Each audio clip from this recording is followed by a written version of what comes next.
Neela Madhava was supposed to, but he said because this got delayed over, he said he has to leave somewhere urgently. So I'm going to chant. So I'm the substitute here. So I guess will there be probably not a call and response, right? I mean, because yes, okay, yeah. We can mute ourselves, and Rasikandra Prabhu can sing with his family there. Yeah, with Priya and Padaduli. Yeah. They are all in their own rooms, so it's only going to be me. They're watching. All right. Jai Shila Gurudev ki, Shila Gurudev Thirobhava Mahotsav ki jai. Ye anilo prema dhana karuna prachu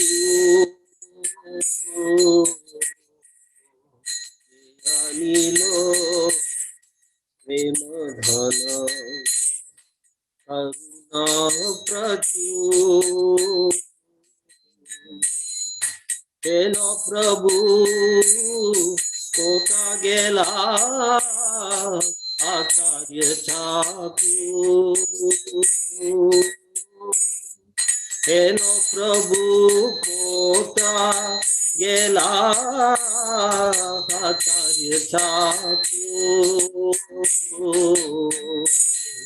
Ye Anilo Premodana Karuna Prachu Eno Prabhu Kota Gela Acharya Thakur Ahamora Bhatta Juga Vasanata Kamora Bhatta Juha Kashanata Kahadasha Raghunatha Patita Pavan Kahadasha Raghunatha Patita Pavan Kahamura Bhatta Juga Kabira Kahamura Bhatta Juga Kabira Eka Kale Kota Gela Guranatara Eka Kale Kota Gela Guranatara Asane Kutibo Matan Anale Pashibo Asane Kutibo Matan Anale Pashibo Gauranga Gunera Nidhi Kota Gele Pavo Gauranga Gunera Nidhi Kota Gele Pavo Shaikava Sangira Sange Jai Koilo Vila Shaikava Sangira Sange Jai Koilo Vila Jai Sangana Paya Kande Naruto Moda Jai Sangana Paya Kande Naruto Moda Ye Anilo prema dhanam karuna prachur ye anilo prema dhanam karuna prachur Heno Prabhu Kota Gela Acharya Thakur Heno Prabhu Kota Gela Acharya Thakur Jaya Gurudeva Jaya Gurudeva Gurudeva Jaya Gurudeva Jaya Gurudeva, Gurudeva, Gurudeva, Jaya Gurudeva, Gurudev, Gurudev, Gurudev, Jaya Jaya Gurudev, Jaya Jaya Gurudev, Gurudev, Gurudev, Jaya Jaya Gurudev. He who has brought the treasure of divine love and who was filled with compassion and mercy, where is such a personality as Srinivas Acharya gone? Where are my Swarup Damodar and Rupa Goswami? Where is Sanatan? Where is Raghunath Das, the savior of the fallen? Where are my Raghunath Bhatta and Gopal Bhatta? And where is Krishna Das Kaviraj? Where did Lord Gauranga, the great dancer, suddenly go?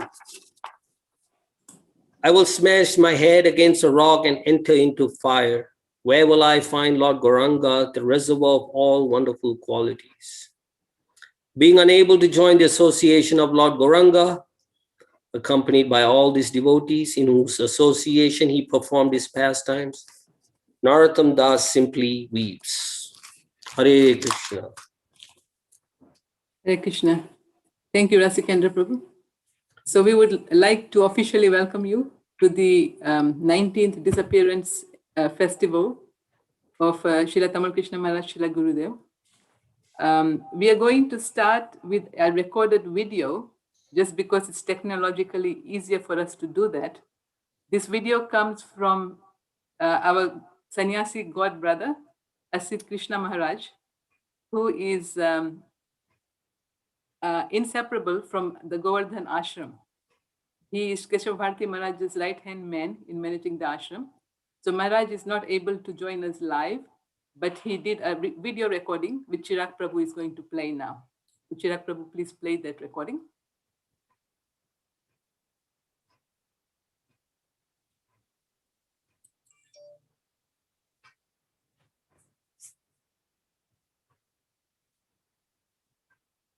While we wait and while we're getting that together, I was reflecting on Bhaktivinoda Thakur's quote, where he says that he reasons ill, who says that Vaishnavas die when thou art still living in sound, and while living, spread the holy name around. So Srila Gurudev is very much present with us today, and I think we can get this going.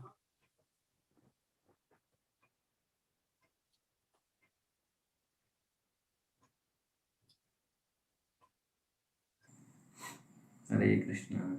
Hare Krishna. Namo Vishnu Padaya Krishna Prestaya Bhutale Srimate Tamal Krishna Goswami iti namine. Namo Vishnu Padaya Krishna Prestaya Bhutale Srimate Bhakti Vedanta Swami iti namine. Namaste Saraswati Deve Gauravani Pracharine Nirvishesha Sunyavadi Paschatya Desatayane. Jai Shri Krishna Chaitanya Prabhu Nityananda Shri Advaita Gadadhar Sivasadi Gaur Bhaktivinoda. Hare Krishna Krishna Krishna Hare Hare Hare Ram Ram Ram Hare Hare. Hare Krishna. So today's the Disappearance day of His Holiness Tamal Krishna Goswami Maharaj, and it is a very auspicious day. and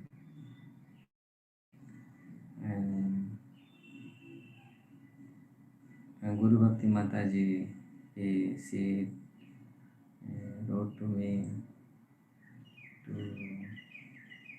participate this program. So I am so fortunate to have some glorification to such a great exalted devotees. Without the mercy of Mahaprabhu and Prabhupada, so no one can preach like him. So he preached Krishna consciousness. First of all, he himself demonstrate himself in his life, the way he did his preaching and way his behavior and way his the leadership, like his tremendously he is such a great Vaishnava, and that is the one of the qualities of a Vaishnava. He has many qualities. Personally, I don't have so much direct association, but whatever I got his association, it is enough for my this lifetime or many lifetimes. So if when the sadhu, our acharya, they say these things, if you associate little bit such a Vaishnava, you can remember his qualities. So I remember how he uh, stay, how he make his life according the teaching of Mahaprabhu and Prabhupada.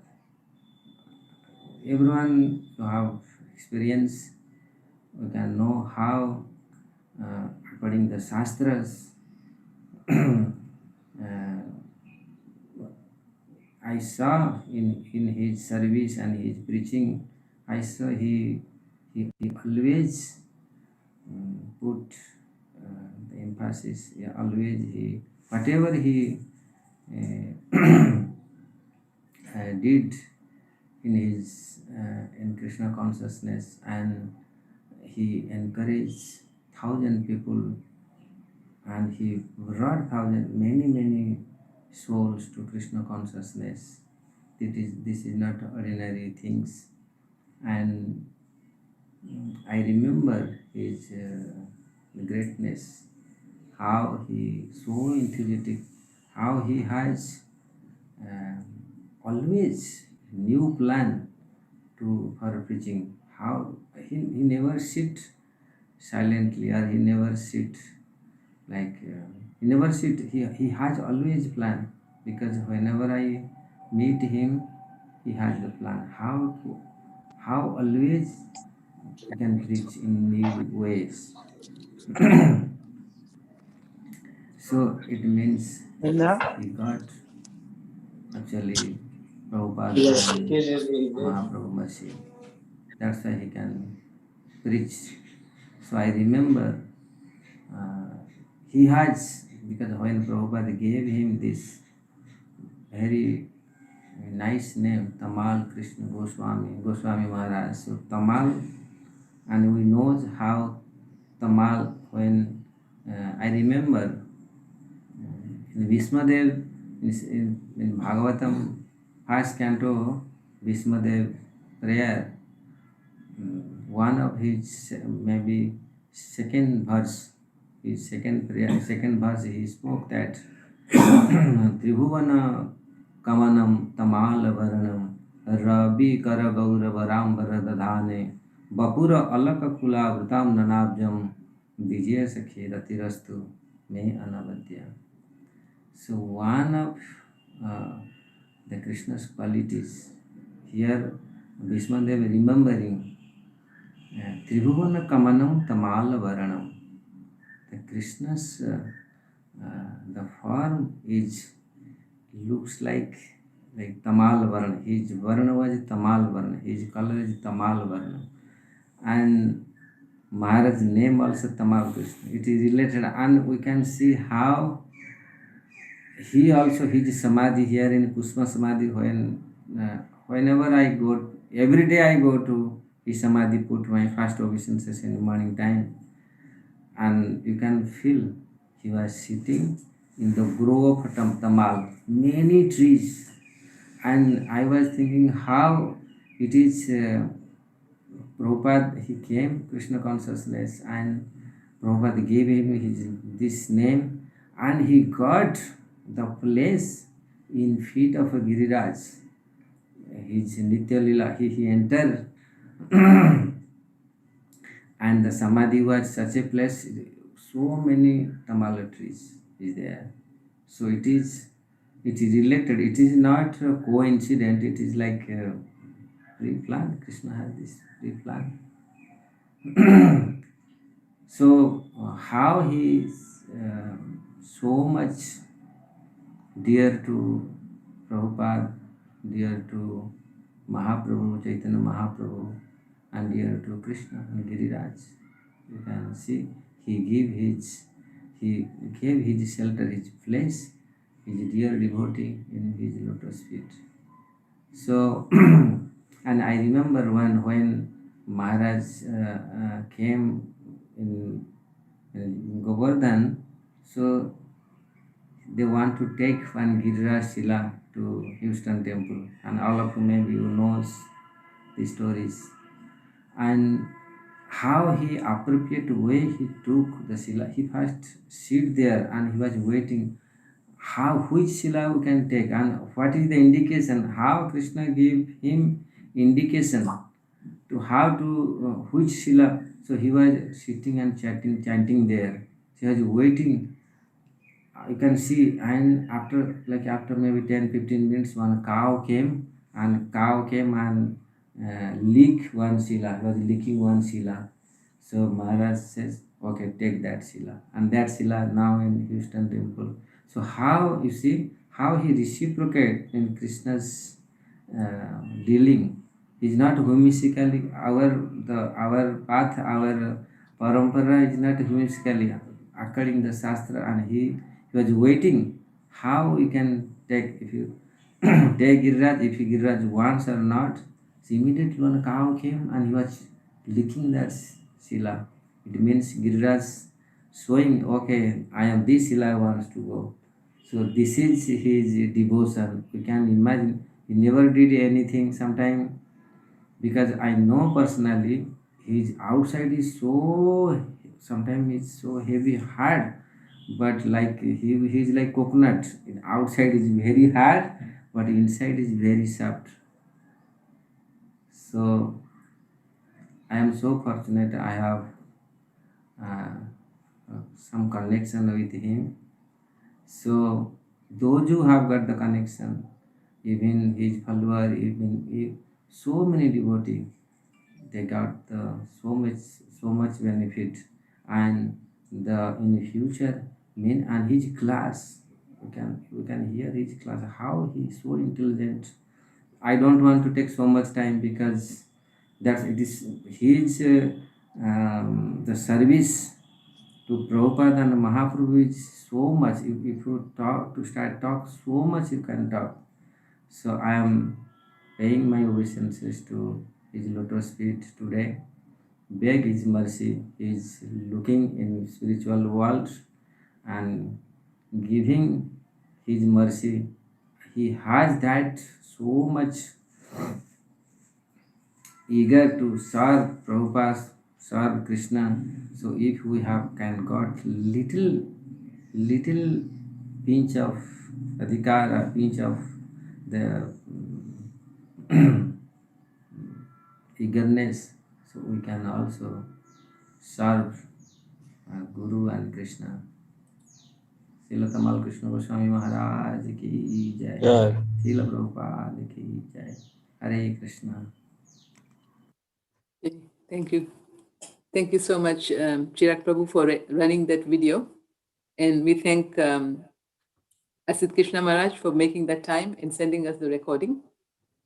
So now I just want to lay a few rules. In general, we have quite a few people who've submitted their names. If you'd like to speak at some point, you can send us a message in the chat. We will allow about 5 to 10 minutes per person. And if you are going to go over time, I have this bell. We will ring this just to warn you that maybe it's a minute or so that there are many devotees from different time zones and who would like to speak also. So we will see how that goes. So next, I will ask Brahmatirtha Prabhu to please speak. He is a disciple of Srila Prabhupada. And for those of you who may not know, he is the Bob Cohen, who is the person who's asking Srila Prabhupada questions in Perfect Questions, Perfect Answers. And he also was very instrumental in starting the center here in Houston. So Houston and Brahmatirtha Prabhu and his good wife, Mother Bhakti, go a long way. So Brahmatirtha Prabhu, are you able to speak? Sure. Excuse Thank me, you. I'm on a cell phone, but I hope you can hear me okay. Yes, we can hear you. Okay, nice to see you, Guru Bhakti, and everyone. I will speak in a way that everyone will be satisfied. In other words, I'll speak short. When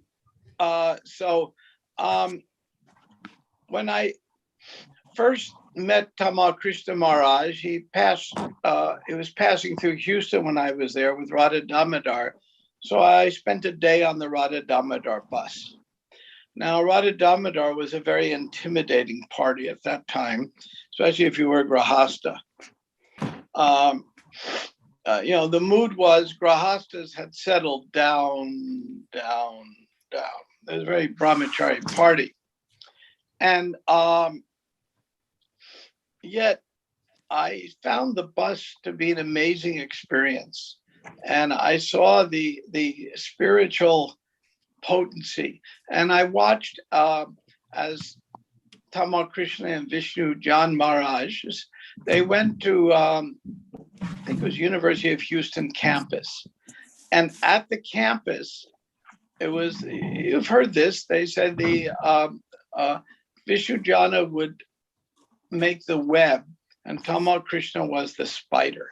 And so I followed him around to see how he did things. Vishnu Jan's chanting was so, well, the word is enchanting, that no one could ever resist it. It's just unresistible. And so the students would gather around and listen, and then Tamal Krishna Maharaj would walk up to the first student, and I kind of tagged along listening. Well, what are you studying? Well, I am a major in physics, and I'm going to go into my father's profession and be an astrophysicist, and my whole life is set. And he'd say, really? Well, why don't you go? Great, it's so good to hear. And we have a free lunch over there. It's really healthy. Go up to the next person. I want to be a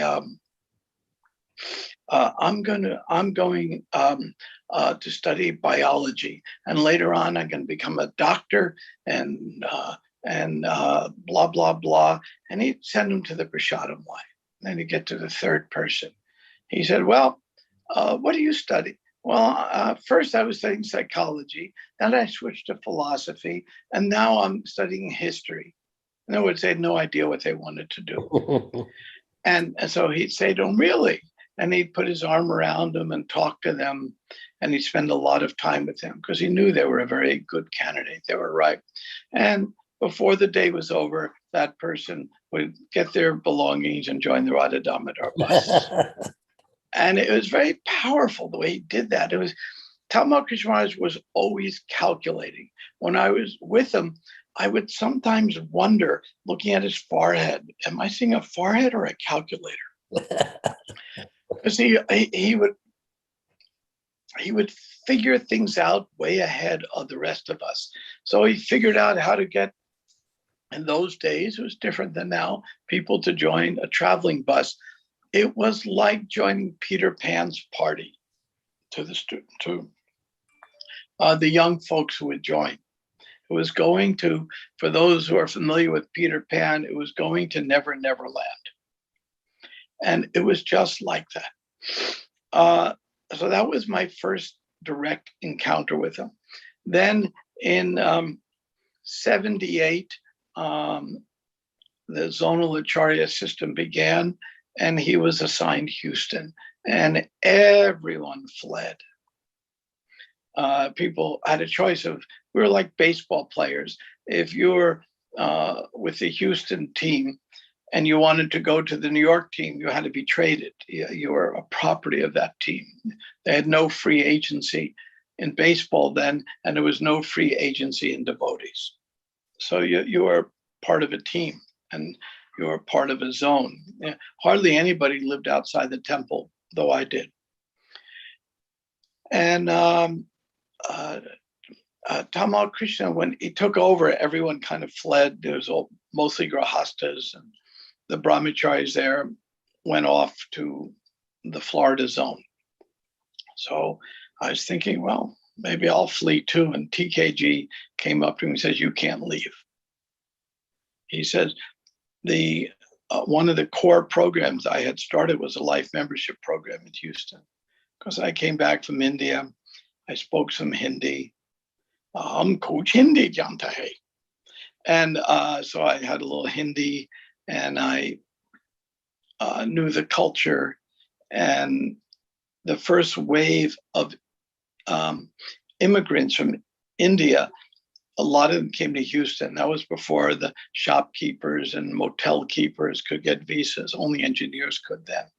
They had just opened it up, and a lot of them came to Houston, of course, for the oil industry.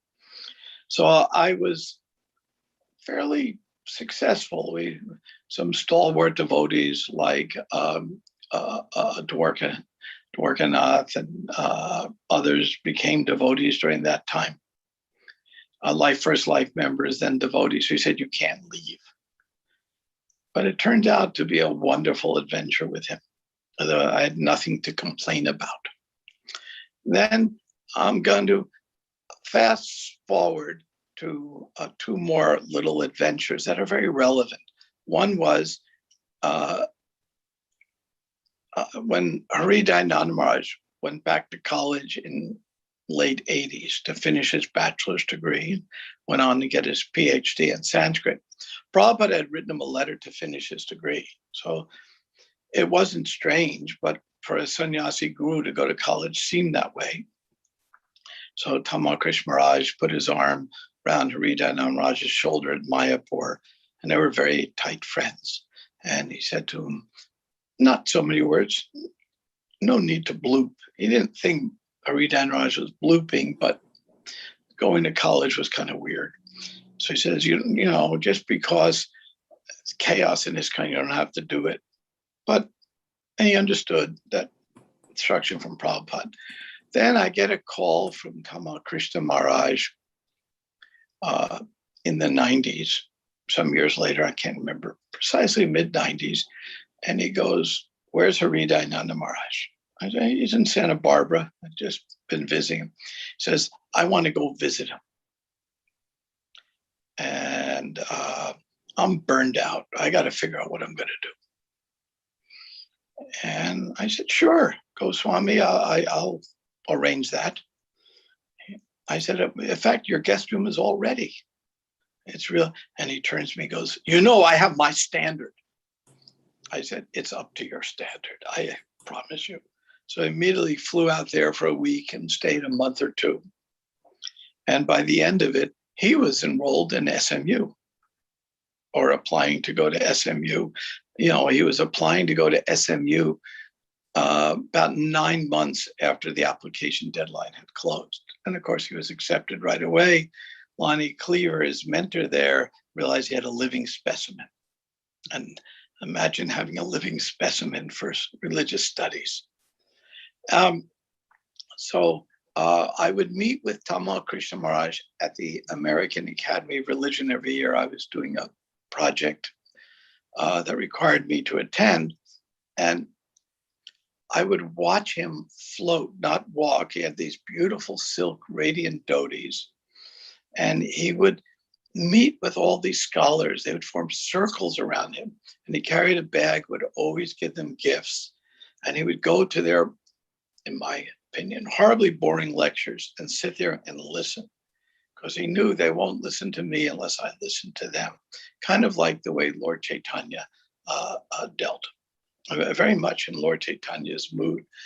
And when, as devotees, Rabindra, myself, and Garuda, and of course, Tamal Krishna Maharaj, we would sit together and we would all reveal our doubts.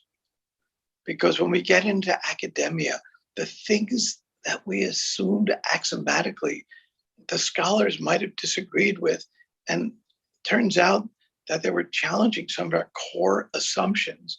Sometimes they were right. And a few devotees would enter academics and fall away. And those who stayed, their faith and their conviction strengthened orders of magnitude. Because if you go to the gym and just lift air, nothing happens. You lift weights, you get strong.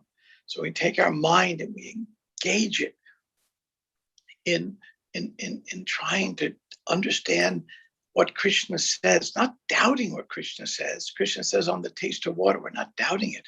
But how is Krishna the taste of water? How are these things true? And so TKG really got into it. He said to me one time, we were walking, he said, it's so difficult to be a guru at GBC and all these positions and still have to explore my own doubts. He was so intellectually honest. And of course, he went on and almost finished his PhD. I have many stories, some I've told other years. I tried to give something fresh. I don't know if I told the story, but I'm going to conclude with it.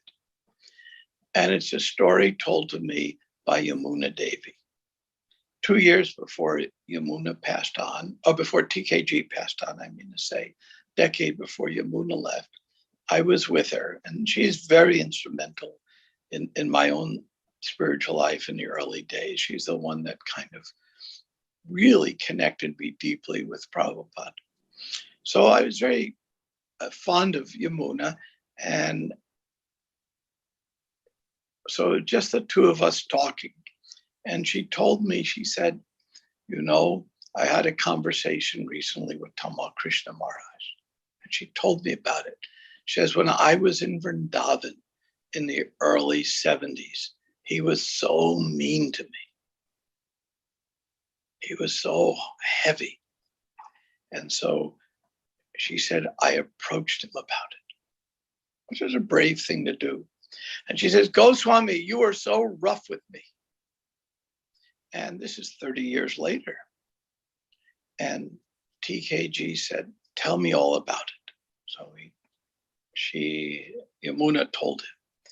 And he said, I am so sorry. I am so terribly sorry. What can I do for you now? But I'm going to tell you something that might make it worse, but I'm going to reveal my mind. And he said these amazing words to her. He said, I cannot remember all the horrible things that sometimes I had to do for the sake of management. India was impossible to manage. So sometimes he had to be heavy and do things just for the sake of management. And I can't even remember these things. And for 30 years, it bothered you. And I hope it doesn't hurt you more, but I can't even remember these incidences. But my apology is just as much as if I can remember every moment, because if I could remember all the rough things I had to do in the name of management, I would fall over and die. And Yamuna was so satisfied. And after having this burden on her shoulders, she told me it was completely removed, and she was quite happy. So this is Tamal Krishna Maharaj, one who is the foremost secretary of Prabhupada, the one Prabhupada trusted the most, period, with maybe no one in second place.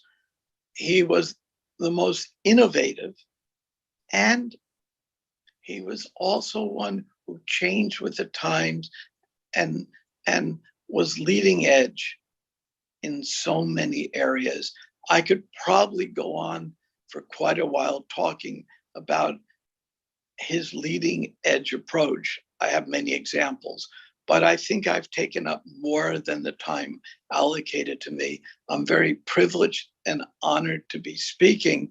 All of you who have a connection with Tamal Krishna Maharaj, who knew him or were his disciples, are some of the most fortunate people on the planet. And those who didn't know him and are attending, you are also very fortunate, because by the Vani, by his instructions and his lectures and associating with those who associate with him, you will also imbibe the spirit of Prabhupada's foremost general. So thank you very much for the opportunity. I'm deeply honored and kind of humbled to be speaking at the beginning of this program, but it's a great privilege. Thank you all very much. Hare Krishna. Thank you very much, Brahmatita Prabhu.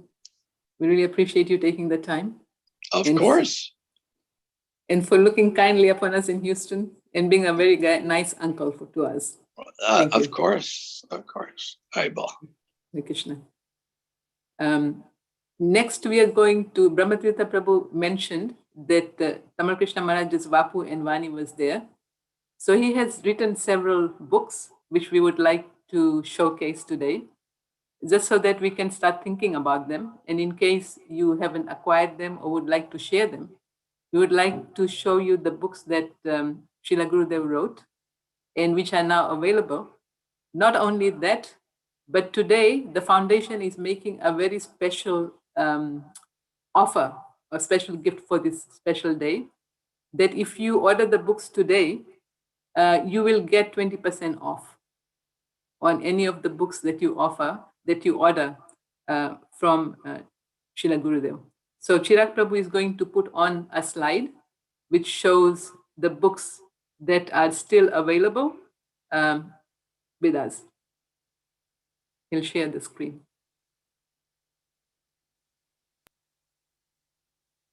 There we go. So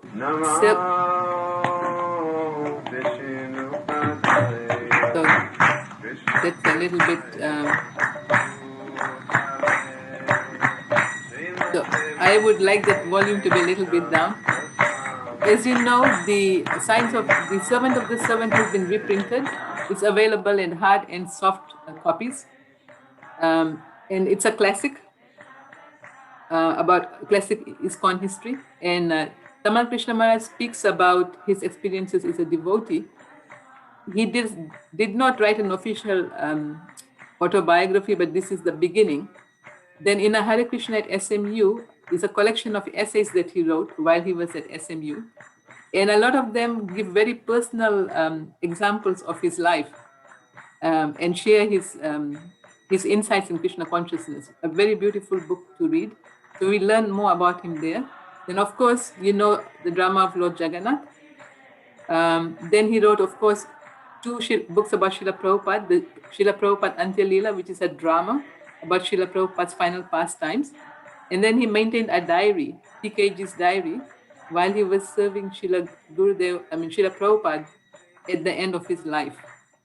And then he wrote Yoga for the New Millennium, which has the essential verses of Bhagavad Gita in the form of a novel, very easy to read and understand. And then the sequel to that, which he started and was finished by Kalachandji Prabhu, his brother, back home. And then his thesis, which is A Living Theology of Krishna Bhakti, is also available. And then the 3 sets of memories books with devotees speak about their little memories of Srila Gurudeva. So we wanted, as we said, if you, Rasikendra Prabhu, do we have a slide with how they can purchase or place the orders today? Oh, yeah, it's at the bottom of the screen. You can see that. You can directly order online, and today if you order, you will be able to get 20% off. So I wanted to leave you with that. You can order for yourself for your yatras. By PayPal, there is the link. And there's also the email for Rasikendra Prabhu. And you can make the payment to TKG Memorial Foundation. So just wanted to keep that in your thoughts while we go through this. Srila Gurudev being alive with you all the time by his Vani. Next, we will ask Jai Baladev Prabhu to speak. He is Srila Gurudev's first disciple, and he lives in Houston. So Jai Baladev Prabhu, would you please speak?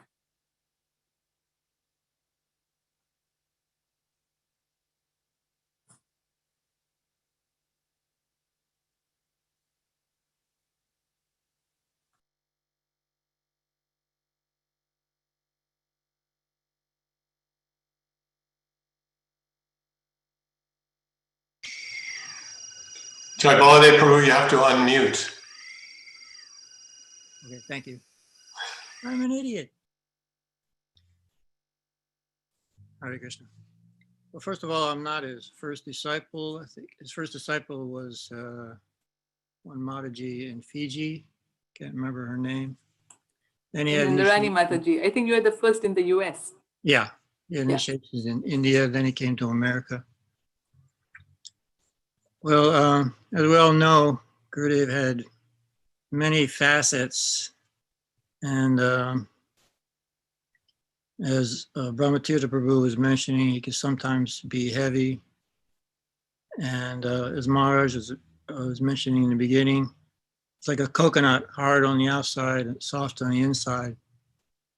And being his servant for some period of time is something you can notice. Sometimes he can be very heavy, and the next minute he can turn around and be very soft. I remember hearing a story when he was managing the Radha Damodar party. He was very heavy. He was yelling at somebody on the phone. He was like yelling them. He was like chastising them really heavy. And then he hung up the phone. He turned around to the other devotee in the room, and he smiled and laughed. He says, "That'll get him moving." So Gurudev was like that. You know, he, as Yamuna Mataji was mentioning, you know, he had to do many things to push on this movement, and he was always trying to, you know, get the devotees to surrender to Krishna more and more and do more and more service. That's the way he was pushing. That's why he could be heavy sometimes. I remember the first time I experienced that, because in the beginning, you know, we just knew Gurudev's soft side.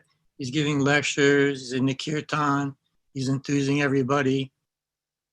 That's the soft side. The first time I experienced the heavy side when I was the treasurer in Houston, 1983. The treasurer from Dallas, where Gurudev spent most of his time, he called me one day and he said, you know, Gurudev wants you to send a $5,000 donation to the BBT. And he says, we talking about it? And I said, well, we don't have the funds right now. And he says, okay, that's okay. If you don't have the money right now, I'll call you later. And then I never got that call back. So then Gurudev came to Houston and he called me into the room. Temple president, Panavijay, was there. And he said, did you send the 5,000 to the BBT? I said, no, Gurudev, we didn't send it. And then, and it's like, you know, they say the stool hit the fan. I really got chastised, really, really heavy. And it was like shocking to me because I never experienced that before. I was like shocked. I couldn't really react. And after yelling at me for a period of time, then he threw me out of the room. And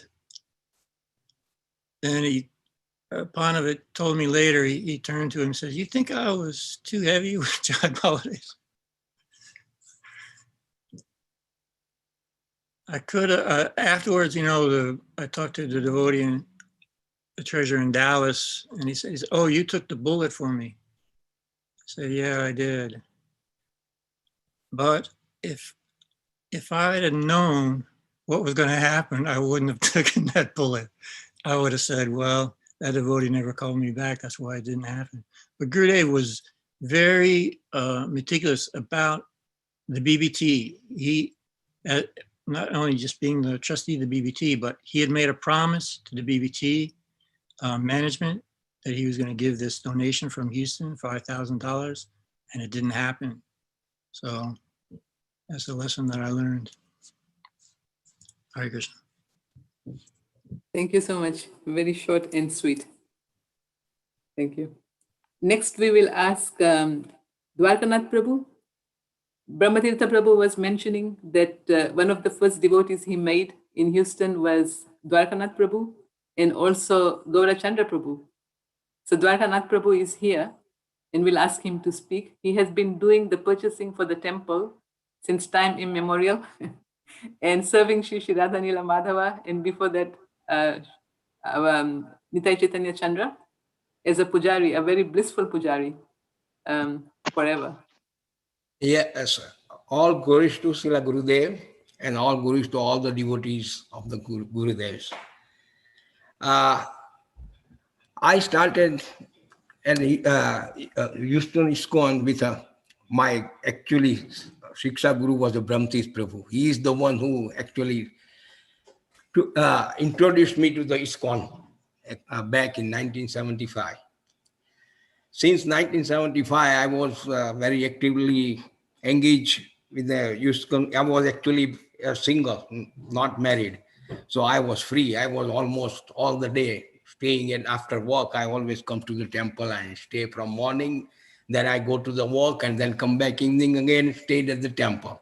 And I had a very nice association with all the devotees there. I used to take them and drop them off for Sankirtans. So that was also very enlivening. And Brahmatis engaged me, the Bogaran, which I still keep doing it after about 45 years. I'm still doing it. It was a really transcendental service he gave me. He engaged me. And I, by Krishna's mercy, I really get inspired in doing. I never got tired doing that things. Back in, I didn't take initiation. Tamal Krishna Gurudev came back in 78 after Prabhupada left, and he became a GBC from for the Houston. At that time, Houston was not connected with Dallas. He was with the New Orleans back then for a while. Somehow there was a different zone.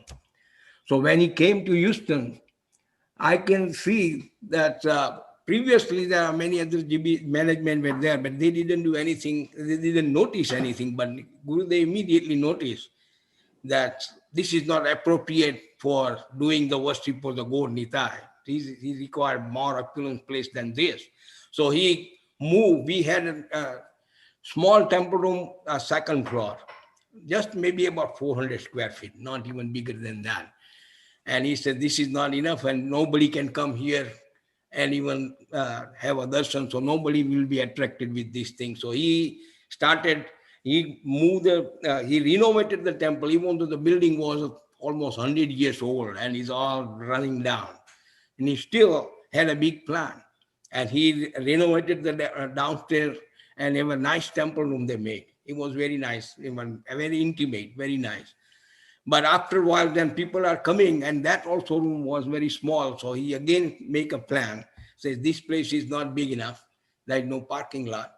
So he wanted to purchase another place. And we all went with them and we all gave, he took the advice. He always take advice of the devotees. He never make plan on his own without asking. That is a very, very humble position he takes. He always asks everyone. So he asks all of us, most of them says we should buy a temple in Southwest Houston because there are many Indians there. Then he immediately says, this is not only for Indians.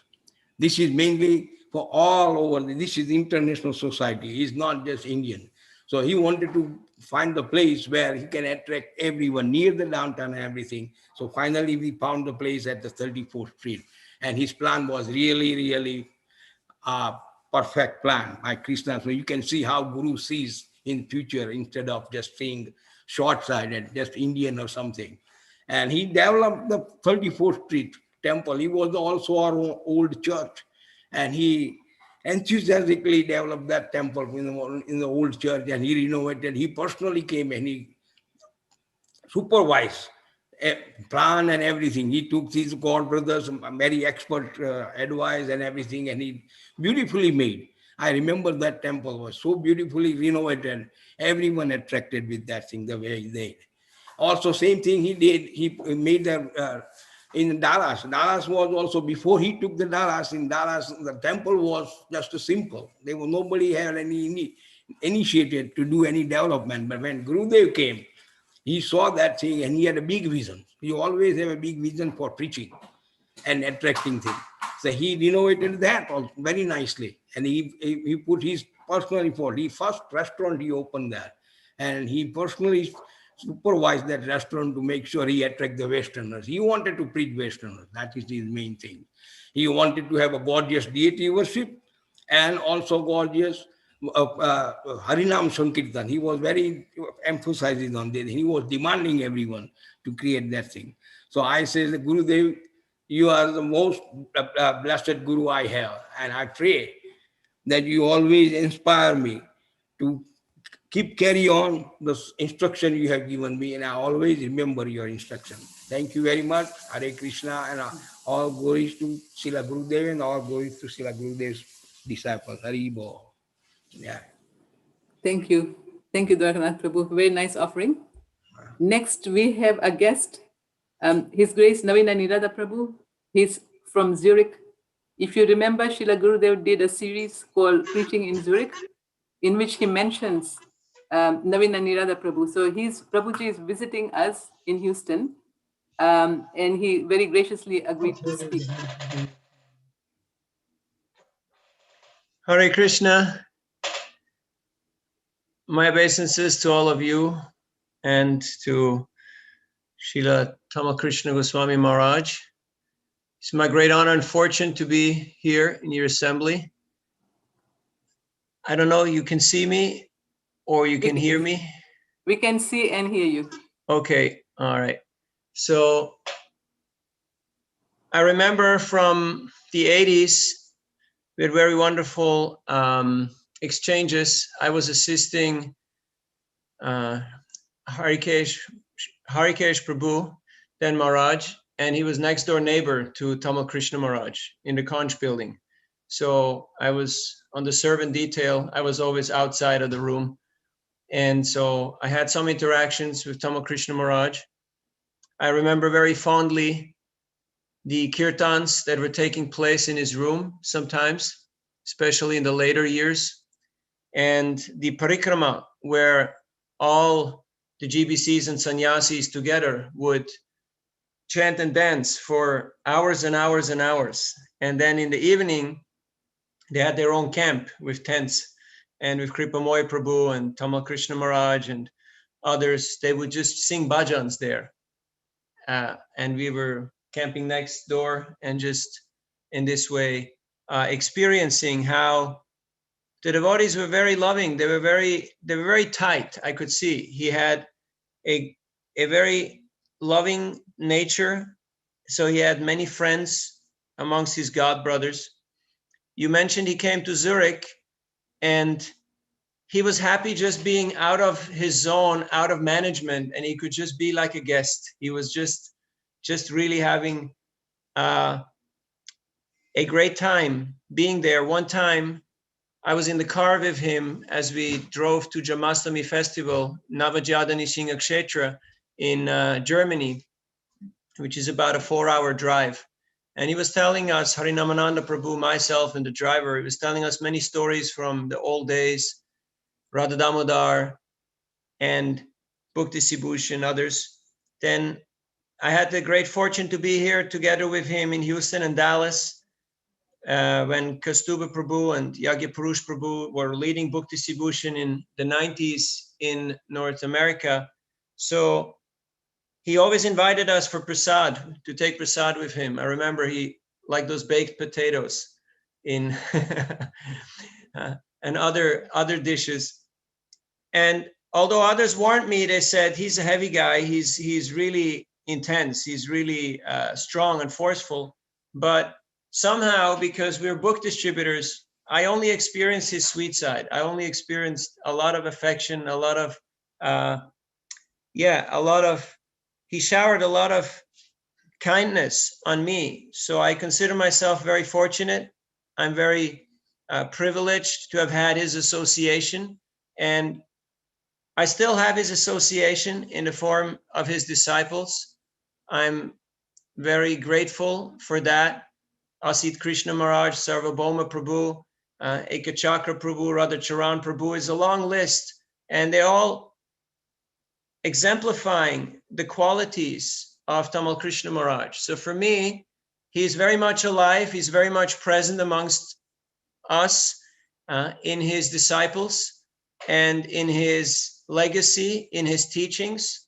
So I feel blessed, I feel fortunate, and I feel confident that this movement will spread and succeed because we have such powerful recipients and examples of Srila Prabhupada's potency and mercy amongst ourselves. So thank you for inviting me to be part of your Sangha. And I feel very fortunate and blessed to be here in this gathering. Hare Krishna. Thank you so much, Prabhu. Hare Krishna. Next, we are going to take you to Dallas. And there we will meet with Yudhishthira Prabhu, who Srila Gurudeva described as his permanent secretary. Yudhishthira Prabhu, of course, served as Dallas Temple president for quite some time, and as such a secretary for Srila Gurudeva for over 10 years. So Yudhishthira Prabhu, please.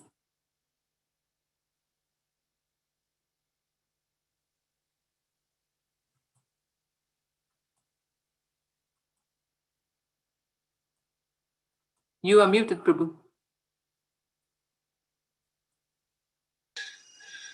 Thank you. Sorry, I offered prayers to everyone and to our Gurudev.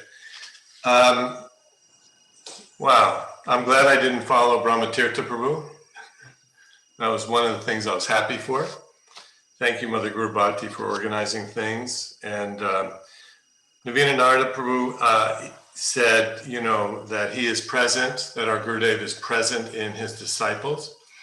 And I just want to echo that so much. Every disciple who I know or who I've met more recently or rekindled relationships, there is a part of Gurudev within each of them. And I think one of the things I want to share is that, when I was temple president in Dallas from 1990 to 2000, so it was a 10-year stint, and underneath several temple presidents, I was the vice president for 7 years before that. And I always felt when I was temple president that I had it easy because Gurudev was always standing behind me. It was like having a heavy hitter right behind you, and you could, you just had reinforcements. You had that power behind you. It didn't come from me, but people knew that if there was problems, they would have to answer to him. But actually, the inspiration is coming from everyone's heart. And recently, after becoming an ostrich for some time and hiding away, I felt inspired from within my heart to try to help in different ways. And we're coordinating a TKG Legacy project, which basically is, we have videos and we've got websites and we've got Facebook pages and we've got YouTube channels and we've got social media and we've got daily drops of nectar by Madan Mohan Mohini and Aldarya Radhika, the sisters who live in Pune. Got all these things, but they're a bit disjointed. Not to be critical of anyone, and Rasikendra reached out for help. He really took the lead for the better part of 18 years, 19 years, as far as the books that Srila Gurudev's written, the distribution of that, negotiating, translations, reprints, all of those things. And I'm feeling right now that our God brothers and God sisters are actually more inspired than ever. And to me, that says so much. And it tells me that Srila Gurudeva is present as much as he ever was, and in many ways in a more meaningful way. It's just so important. There are a few things that I want to share really quick to show you the personal side. I think I can share that. And we will be communicating. Hopefully we're going to do a monthly newsletter. Our God sisters in the New York and New Jersey area, Sri Rupa Manjari and Jai Subhadra, they are working with me we formed a team, so kind of to coordinate and pull things together.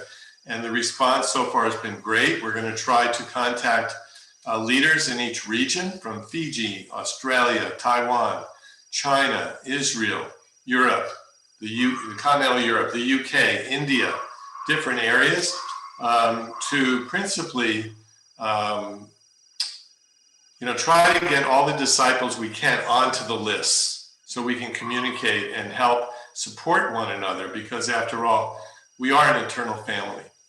So just some quick things. The soft side of Gurudev that popped into my mind. One is during his surgeries, Guru Bhakti, you know this as well as anyone, since you closed your practice virtually to be in Dallas so many times. When he asked Ratavaja Maharaj if he would sleep on the floor next to his bed, just to be that, that he needed that comforting. Srila Gurudev was an extrovert, and he was all about deep relationships in the heart. And he often told, I remember his brother Kalachandra Prabhu told me that Gurudev said to him, was I too heavy? He had, addressed a disciple and then left the room. It's so hard being a guru. And he was trying to weigh in balance. He was trained by Prabhupada, has a strong personality with leadership, stamped all around his entire being. And, but he was still sensitive every step of the way to really what our needs ultimately would have been. Shamala Saki told me she was with him in England just before he left for Mayapur for that last trip. And she came into his quarters and he was tearing up. And then tears started streaming down his face, according to our God sister Shamala Saki. And she told me, he said, if only Prabhupada would just say one word, because he wanted that reinforcement from Prabhupada that he was doing the right thing by finishing up with his dissertation and the ideas that he had to continue his service. And once when he was just starting SMU, he was uncertain. Do I go to China? Do I go back to school? What should I do? It's all about pleasing Srila Prabhupada. And I lived for 20 years in a house right next door to the Dallas Temple. Gurudev called me. I don't know that there were always different people traveling with him at different times. He called me his permanent secretary for 17 years. And he came into the room where I slept in the back of the house. And literally he collapsed. He was so over-concerned, overwrought with whether or not he was making the right decision and trying to please Srila Prabhupada. He's still inspiring thousands. And the best thing that I can share is a dream, two dreams back to back, and then I'll stop. One was that he showed up in a dream with me as if nothing had happened. If you'll recall, at least he had me get this little pad. Giridhari Swami had it too, and Gurudev had one too. It was a little flip pad, right, with a little replacements and a very tiny pen, like the types of pens only that would be made in China or Japan. And this was in the pocket of the kurta, and this was how he took notes, because he would give so many things to do, so many people to contact, meetings to arrange, flights to book, all those sorts of things, meals to arrange, guests to welcome. And he came to me in a dream and just started instructing me and giving me a list of things to do. I was aware in the dream that I was 20 years older, that I'd been through my own surgeries, had my own health challenges, and I was trying to explain to him, because for him, nothing changed. Nothing changed at all. And I couldn't get words out. I just stammered. Nothing came out. But I wanted to explain, and I just wasn't there to just surrender in the dream, regardless of what I perceived was my emotional and my physical, state. The next night, he came in a dream again. And this time I was lying down in bed again, And he came down from above and he reached his hand to mine to lift me up. And that was it. So he recognized, even if he tried the most of what he could do in terms of engaging, he still had compassion side by side. I was listening in Prabhupada Memories to Shrutakirti Prabhu last night, and he fell ill to malaria. And he was trying to leave India, but he had second thoughts. He didn't know. And then he brought it up to Prabhupada somehow or other with great reluctance. And Prabhupada was so appreciative of him. He was his servant for 2 years. And he said, no, you have to go back to LA and don't worry.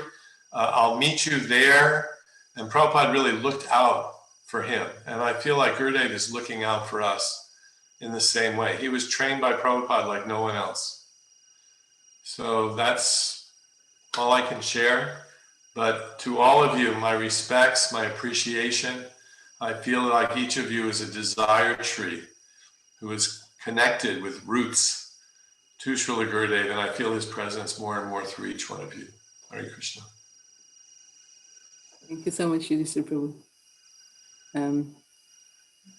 Now I would like to invite His Grace Mahendra Prabhu from Philippines to join. He has been trying to join for over an hour, so I don't want to keep you waiting longer. If you would still, please speak. Hare Krishna. Hare Please Krishna. accept my humble obeisances. Our glories to Srila Prabhupada, our glories to Srila Gurudeva.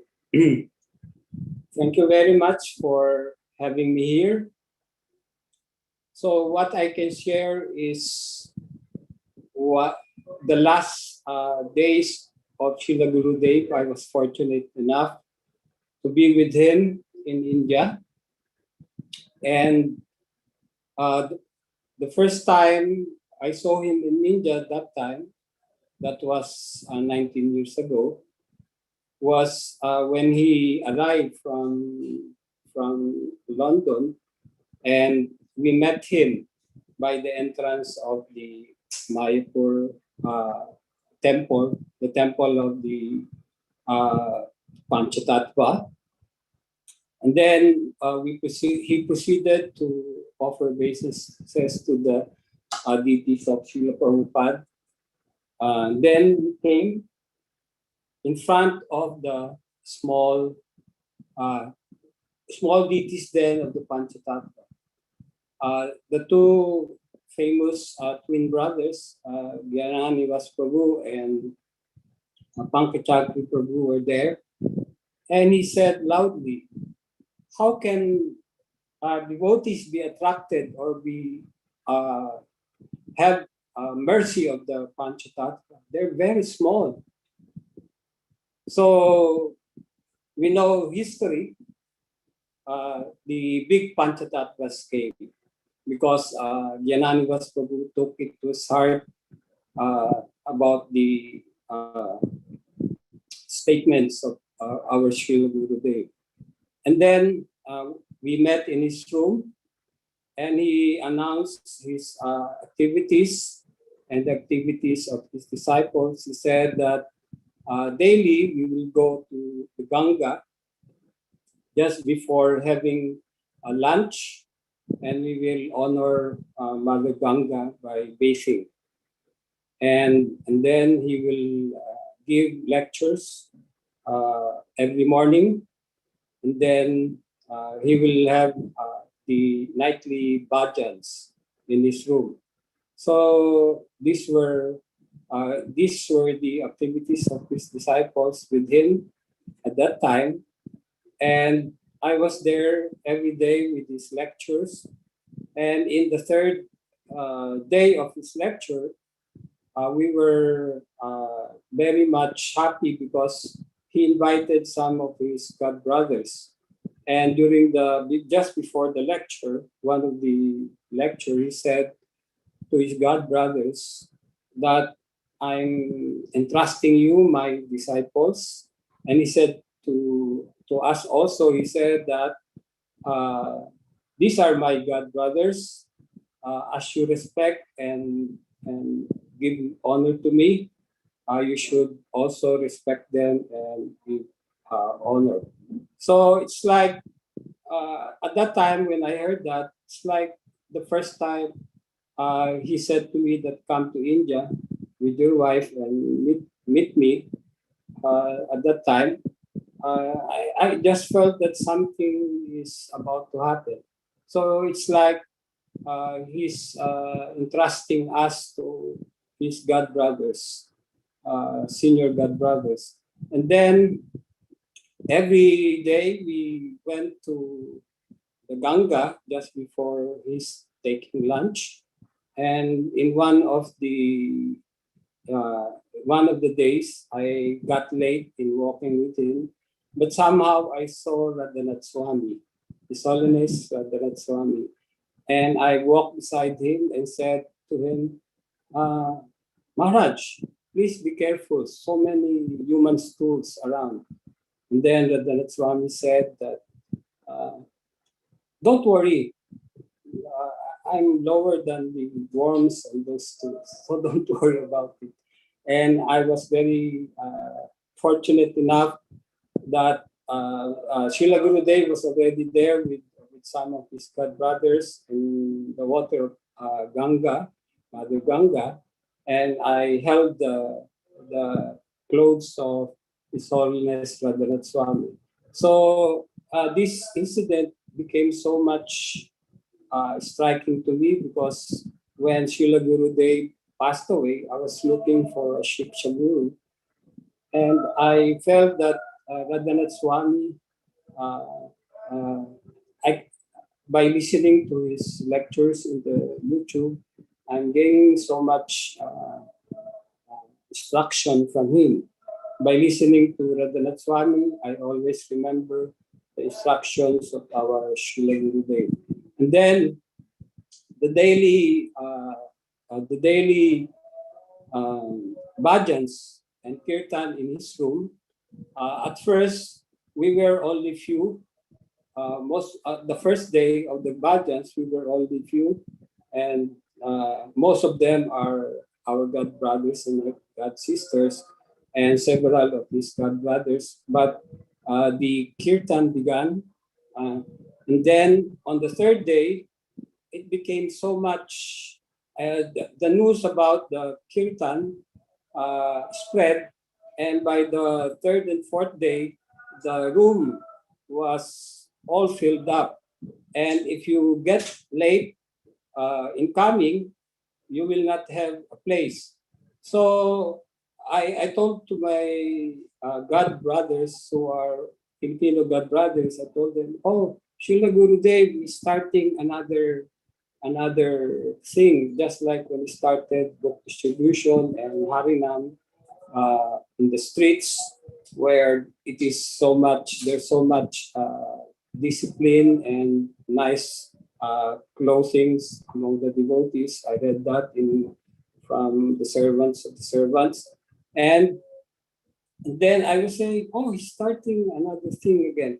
And by the seventh day, there's so many devotees outside, and just 2 days before he left, the kirtan was transferred to the main hall of the Panchatattva. And the night before he left, I was there.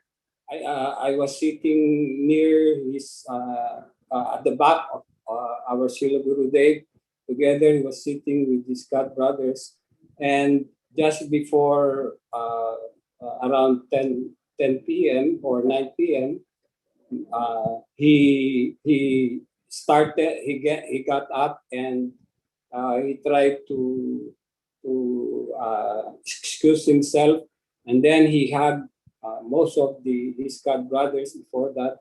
That was very clear to me, and he said that I heard that he was leaving for tomorrow, and I didn't know what time Srila Gurudev was leaving, and so I woke up at around 2 p.m. I was staying at 2 a.m.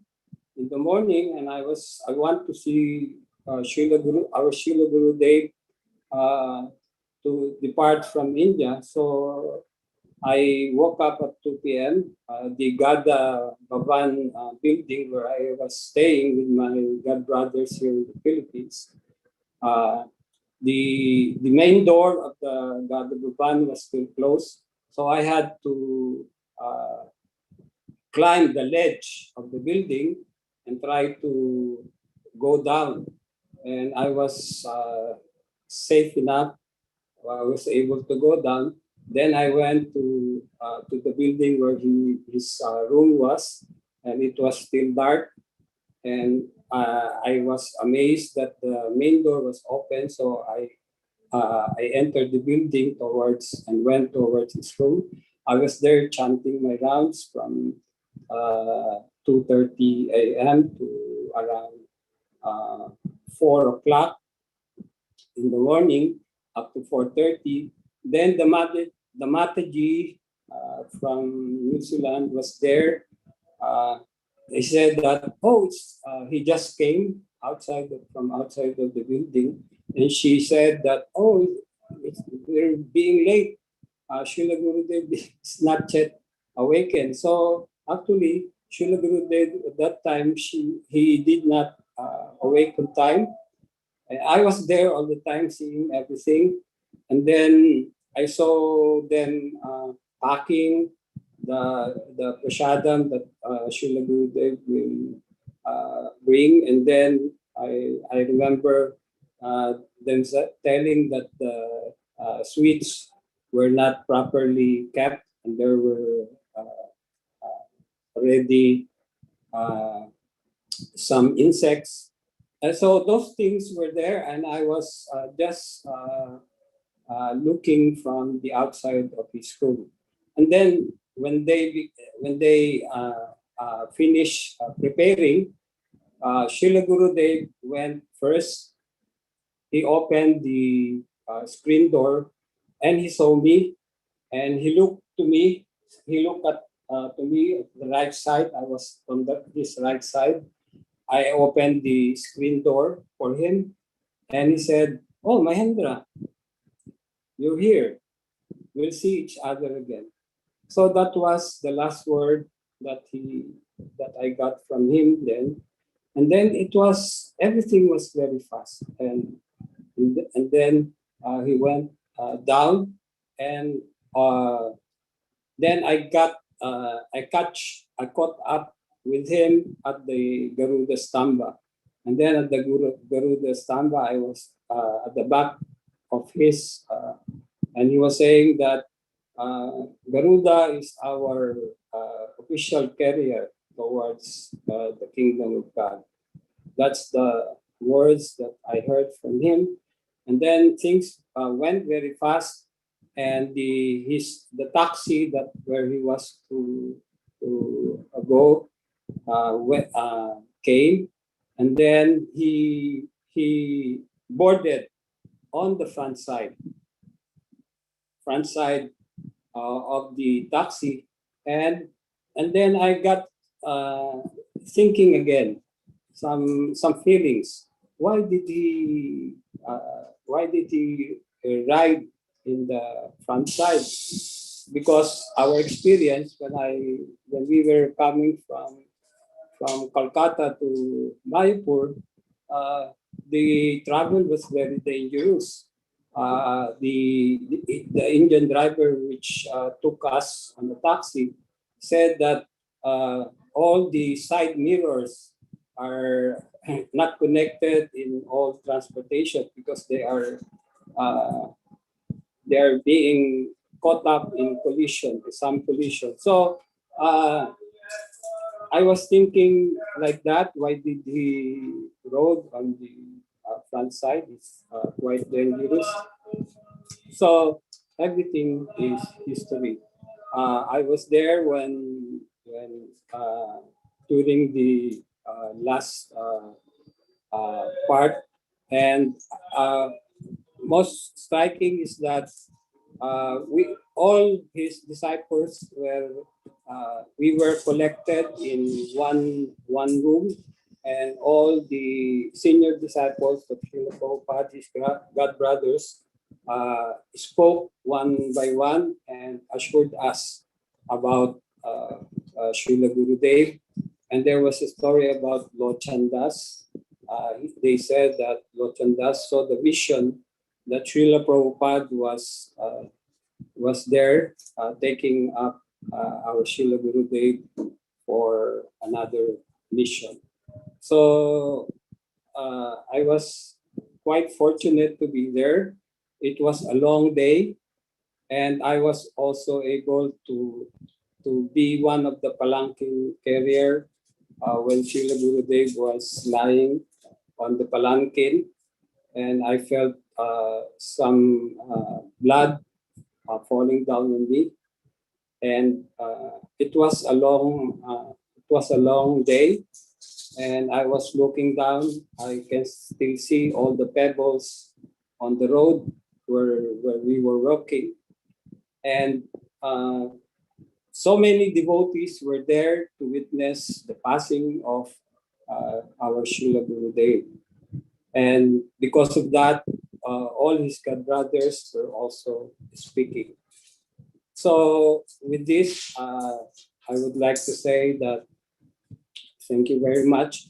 But one striking moment with Srila Gurudev is that one time he asked me, "Oh Mahendra, what service can you do to ISKCON?" So at that time, I just automatically replied, "I want to build a temple for Krishna here in the Philippines." Why? At that time, because when I first got a connection with ISKCON with the book from a bookstore. And at that time, I read the books and I was so much interested in the philosophy that I wrote a letter to the ISKCON, and they never replied. I just learned that they transferred to a new address. So ever since, the deities of Gornitai we were just renting here in the Philippines, and we were just transferring from one place to another. We were just transferring from one place to another. And when he asked me about this, I just automatically replied, please, I will build a temple for Krishna. That's what I want to do for ISKCON. And right now, it's very, without this instruction, he said that, "Oh, Mahendra, that's not the way to do it. First, you have to develop congregational members, preach, and then the congregational members will be the one to desire for a temple." The Philippines is a third world country. Filipino devotees have no ability. They have no ability to give something for the movement. So what we did is that we were able to build congregational members among the Indians. And one Indian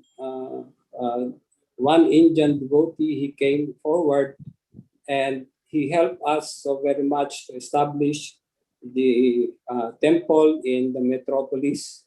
And we were just renting. Right now, we are just renting with the beautiful deities of Radha Madhava. And incidentally, our temple was visited by the President of India just before the pandemic. And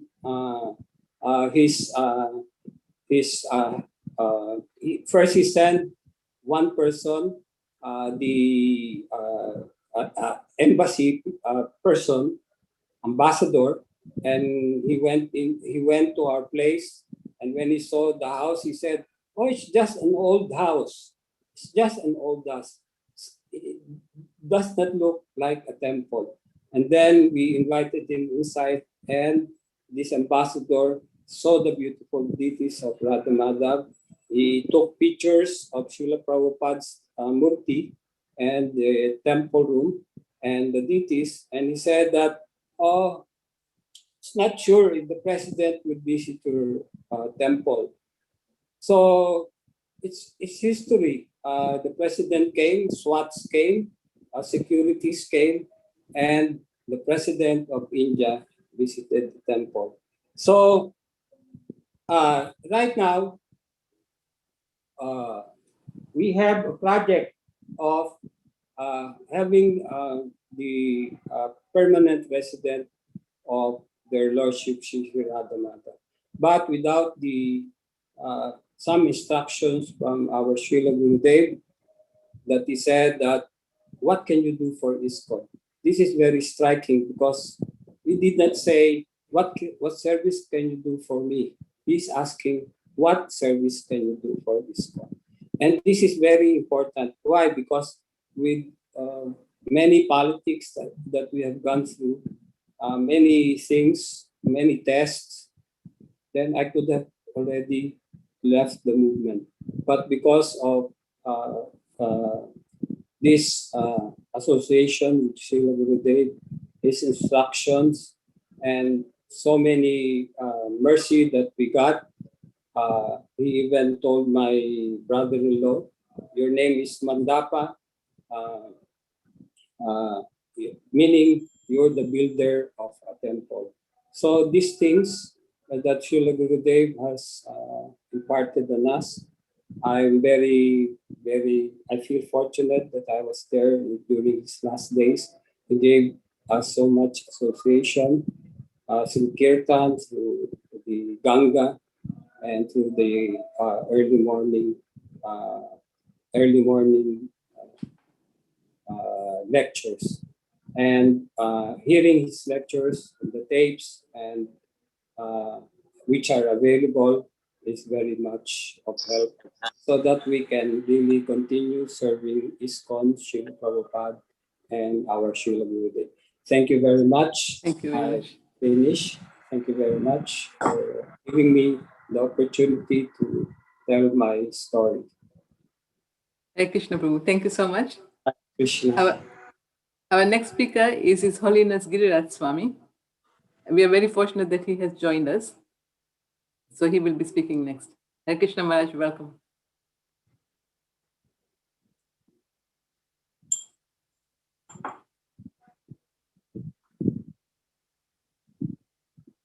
I was quite moved and inspired by Mahendra Prabhu's talk and his speaking about Srila Gurudev's last journey from Mayapur. Before Srila Gurudev went to Mayapur, we had a very long talk on the phone. And during that talk, I felt that he gave me all the instructions I needed. We covered practically every topic related to my devotional service. I don't recall now everything we discussed, but I did mention the hospice in Vrindavan, and he said, I'm very interested in this project, and I would like to help. So yeah, we went over everything. And I was not able to travel to India during those days. And then he proceeded to Mayapur. And then he left. And very soon after he left, his disciple Agabit Prabhu came to spend time with me at my ashram in Carpinteria. And Agabit Prabhu was with Srila Gurudev in that car that had the accident. And he told me about what had happened. And then I determined that the next time I go to India, to Mayapur, I wanted to see that tree that the car had hit. And so it came to pass. I was riding in a taxi from Calcutta to Mayapur, and we stopped. Agabit pointed out the tree. And I was very angry at that tree because I considered the tree to be the instrument of Tamal Krishna Goswami's departure. But suddenly, while I was, feeling those emotions, I felt Goswami Maharaj manifest his presence. And I got the message from him that, Srila Prabhupada had called him to join him, which I more or less took for granted, and it didn't didn't really console me that much. And then he said, and you can also join us. So then that sounded good. And he added, but first you have to do 3 things. You have to, not remembering it, something like you have to help devotees improve their japa, which really means for me to improve my japa. Because as Burijan Prabhu often says, the best way to learn something is to teach it. The second thing he said is you have to write your books. And the third thing he said was you have to give shelter to more souls.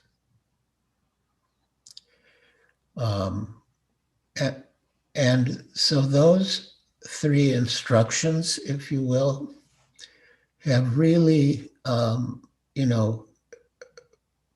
formed the basis of my devotional service or been guidelines for me in my devotional service.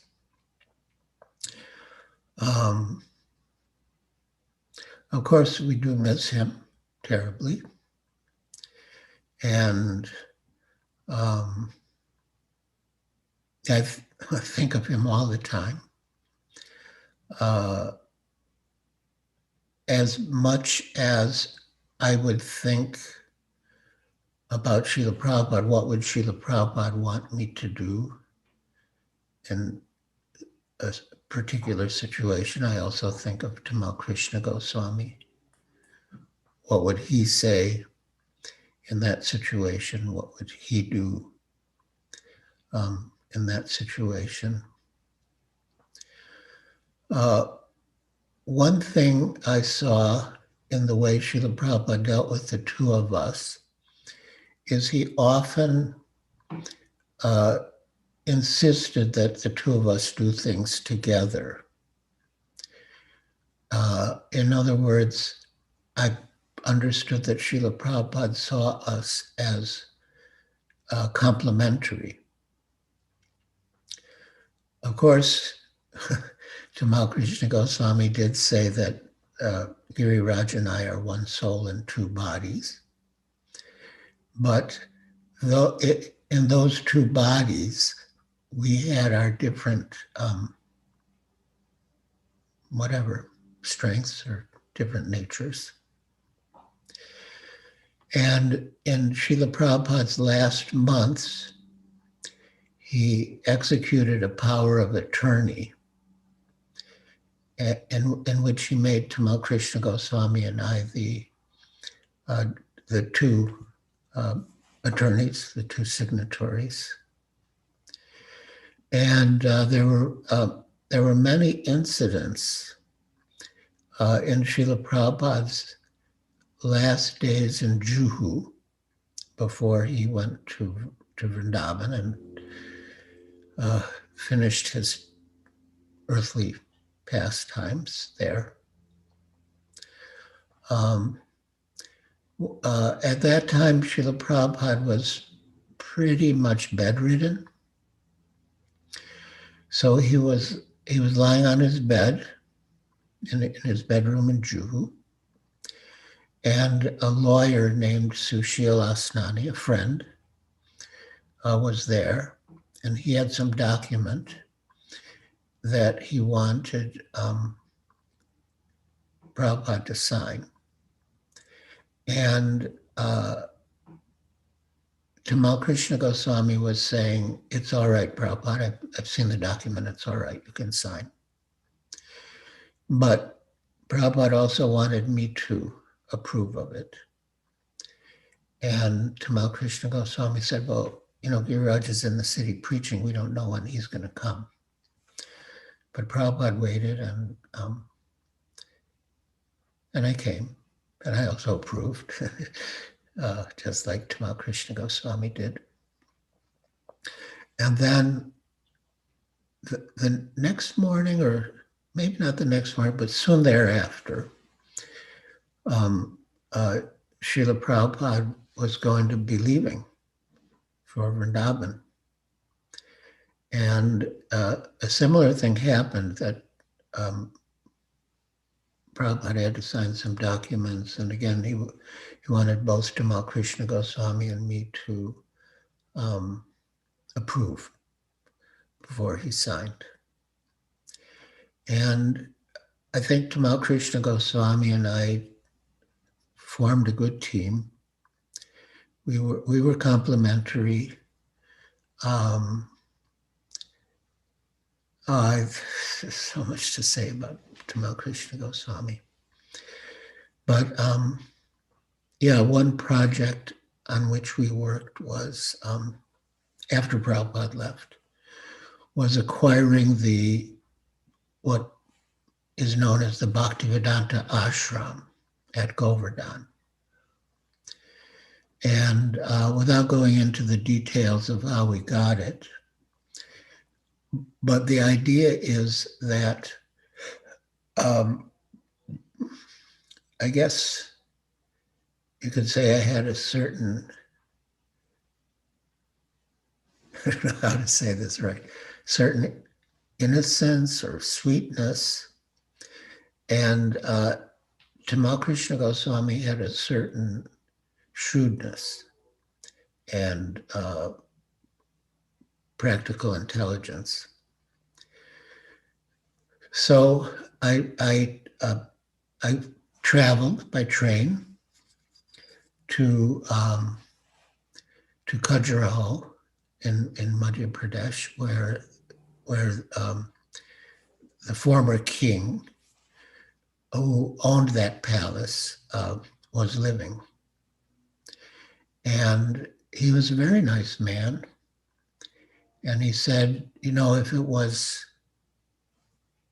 I'd come a little earlier, you would have gifted that palace to me. But as he said, things are not so good for kings nowadays. So unfortunately, I'm not in a position to give it to you, but I will let you have it for, a very reasonable price. And he did offer it for a very reasonable price. So much so that his panda at Govardhan was very upset, because the panda thought they could have gotten so much more money than the king was offering it to us. But somehow the property was never signed over to us. And here is where, Tamal Krishna Goswami's practical expertise really saved the day. The king was a good man, and he kept insisting, I promised you I will not go back on my word.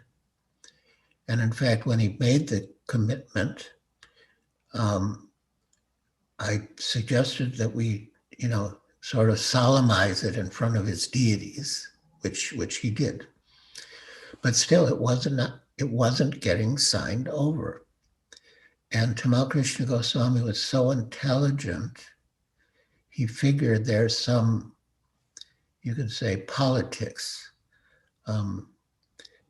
surrounding the king. And then he devised a brilliant combination of devotees to go down to Khajuraho and see what was happening. And one of them was the lawyer Mahaprabhu Das, who was very,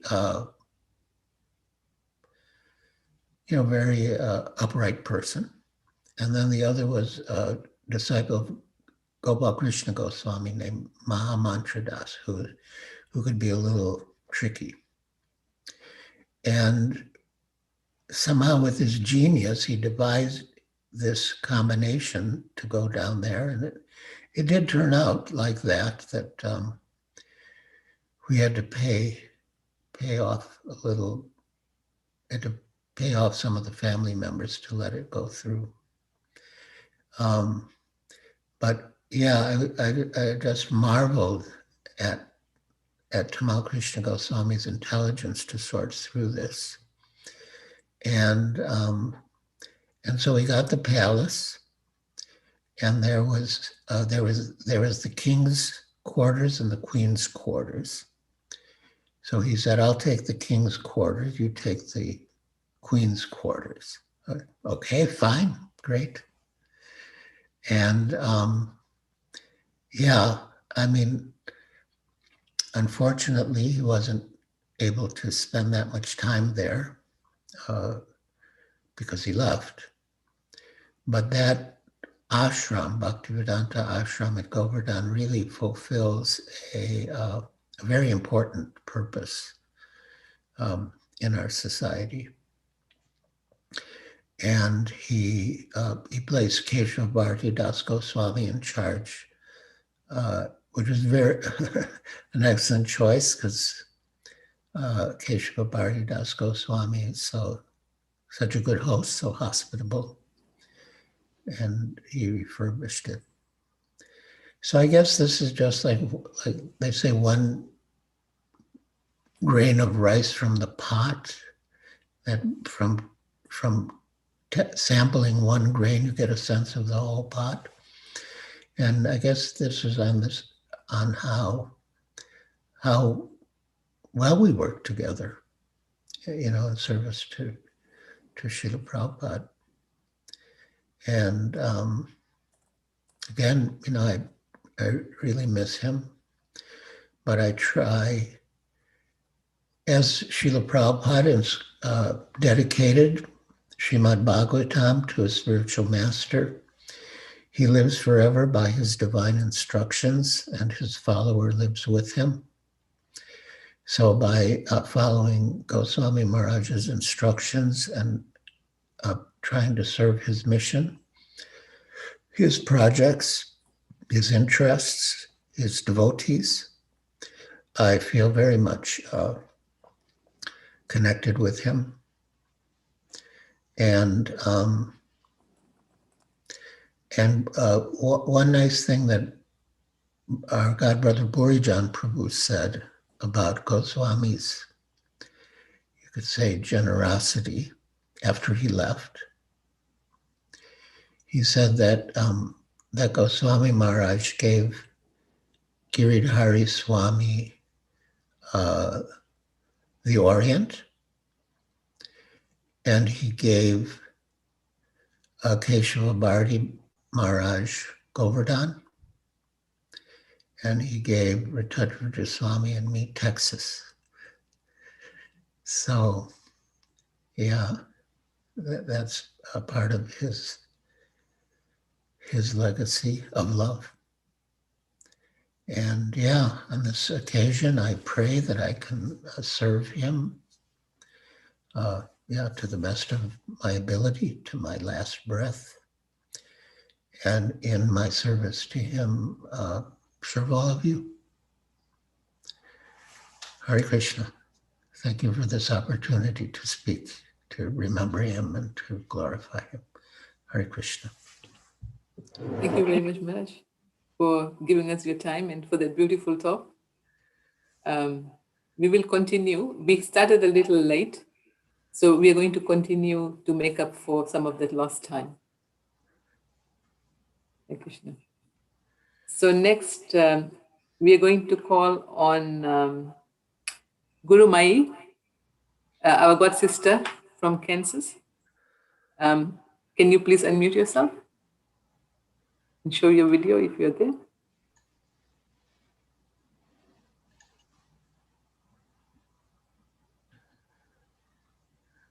Can you see me and hear Yes, me? I can see you and hear you. Thank you. Hare Krishna. And Guru Bhakti, I just wanted to, well, everybody, I just wanted to offer my very humble obeisances and giving me this opportunity to reconnect. And actually, I used to be in Oklahoma. It's been about 3 years. And again, by Srila Gurudev's blessings, I was looking for the opportunities to be able to pursue the kind of health research. So I've actually moved. I'm now on faculty at medicine at the University of Nevada in Las Vegas. So it's been 2017 fall, and by Srila Gurudev's mercy, it's been a wonderful journey. And also Hare Krishna to Giriraj Swami. And it's wonderful to see you, Maharaj, and all the nectar you've given me, especially through your second initiation and helping me on this journey and assisting me, of course. So again, just a little prayer. Namo Vishnupadaya Krishna Prishthaya Bhutale Srimati Tamal Krishna Goswami Niti Namine. It's just very overwhelming for me to talk about Gurudev. It's just so very dear to my heart. And I guess I'm just one of those disciples. I try to be a good disciple. I just feel I'm not. And it's just that it gets very overwhelming, but I'll try to say something. And again, Guru Bhakti inspired me. I remember last Sunday, I was just chanting my rounds and I received a text from Guru Bhakti that, we are celebrating Gurudev's Disappearance Festival. Would you like to join? And would you be comfortable in saying a few words? And I was like, this is Gurudev inspiring me. And that was just wonderful. And thank you, Guru Bhakti, for doing it. And it's, I just wanted to share a few realizations. As again, I said, it's just very overwhelming. Every time I start talking about Gurudev, my voice gets very choked. So please pardon me and forgive me for that. The only thing I remember, or I would love, I guess Gurudev has given me lots of instructions. We have shared lots of correspondence in the forms of letters. I think as far as my journey goes, realizing this beautiful name he has given me, Guru Mai, and I was initiated in 2001. It's been almost 20 years this year, of course. And he explained to me the definition of that name. He said, this name should reassure you that you can never be separated from your Guru under any circumstances. And today, now that we are celebrating his disappearance day, as Guru Bhakti rightfully said, that he is always there with us. He's just disappeared from this mortal world. I think my journey is really to live up to that name more, and I'm realizing it as I'm living my life through all of these ups and downs, and how to serve him in separation. And of course, as many of you do, and some of you may not know, Srila Gurudev had a huge impact in my life, and he initiated me into the spiritual journey. And also, I met him in Govardhan in the year 1999 in December. And that is that is when he asked me, what are your plans, what are your goals in life? And I said, Gurudev, I'm very passionate about health research, and this is what I want to do, and had quite a bit of options laid out in front of me. And I told Gurudev, I want you to be my academic advisor, and could you please give me some advice, because you're doing all this great academic work, and I need some advice from you. And that's when Gurudev actually planned that, well, you should come to US. Why don't you look into that opportunity and get your PhD and move on from there? And I think that he just arranged for everything, and it's just been it's been a very wonderful journey, I would say. There are ups and downs, but one thing I must say, that this service and separation, because when I arrived to US in 2001, and again, I met Srila Gurudev for the first time in US in Houston. So again, that is a very special memory for me. And Srila Gurudev told me that I do want you to take the lead in the research that you're doing, and help as many people as you can, and don't get into alternative right away. Because at that point in time, I wanted to study nutrition and Ayurveda. And he said, well, you need to get into conventional first. So he has been an excellent academic advisor. He's just everything for me. My guru, my academic advisor, everything. I just have nothing, I probably won't say much more because my voice is going to get choked again, but definitely I just really want to keep it soft, sweet and short, and I just want to conclude with this one very beautiful and one of my favorite verses from Sri Prema Bhakti Chandrika. Guru Mukha Padma Vakya Chittate Koriya Oikeo Arna Kori Homone Asha Shri Guru Charane Roti Aishe Uttama Goti Je Prashade Pure Sharvo Asha. So make the teachings from the lotus mouth of the spiritual master one with your heart, and do not desire anything else. Attachment to the lotus feet of the spiritual master is the best means of spiritual advancement. By his mercy, all desires for spiritual perfection are fulfilled. So I think I'm really praying to all of you to please give me your blessing so that I can continue with the service to Srila Gurudev. And I want Srila Gurudev to be my spiritual, material advisor, my academic advisor, birth after birth, because he's the best and no one can ever be anything more to me than him. So thank you very much. Thank you very much, Guru Bhakti, for this wonderful opportunity, and Hare Krishna. Thank you very much. We see the Gurudev on the Vyasasan lion-like and roaring. And then we also see the Srila Gurudev who's soft like the inside of the coconut when we hear the disciples speak about their personal experiences. So thank you for sharing. Next, we would like to ask His Grace Radhakrishna Prabhu to speak. He has been Gurudev's servant and secretary also, traveled with him. I don't know if he's here today. Don't see him. His name, okay. Yeah, he had a long day and he was cooking the feast. And okay. So unless I may be mistaken, Radhakrishna Prabhu, if you're here, please speak up. I don't think so, he's here. Yeah. All right. So next, then we shall ask Dinanath Prabhu to speak. Srila Gurudev, when he formed the board initially, he had him as the chairman of the board of directors. And so we'll ask Dinanath Prabhu to speak. Hare Krishna. Can you hear me, Mataji? Yes, thank you. So I'd like to, first of all the disciples, Maharaj here, so fortunate to be with everybody on this Zoom platform. We could not really get together, but this Zoom platform allows us to be together through this. So I remember, since the topic is, last days of Srila Gurudev. So his last visit was in Houston, and he was supposed to go from Houston to Dallas. And because of there was some concern that he will get served because of this case was going on by Turley. So decision was made that he should not go to Dallas, but should spend time in Houston. and then from Houston, travel overseas. However, his concern was there that if people find out that he's in Houston, he may get served in Houston also. So he said, what should we do? So a decision was made that he will stay in the Sugar Land, away from temple, and only 3 or 4 devotees will know that he is still in Houston, and everybody else will think that he left Houston and go to Dallas. So during that period, he stayed in Sugar Land with Harilala Prabhu's house.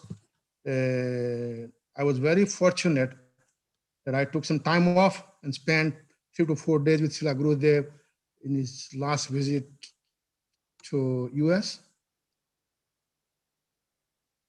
We talked so many things during that time because I was with him all the time, staying at Harilala Prabhu's house. But my house was very close to Harilala's house, so I would go there in the morning and stay until almost practically until evening. And so one of the things that Gurudev said that he's going to go to Mayapur. So then I mentioned to Srila Gurudev that Gurudev, I have to go from my work to Angola and my way back.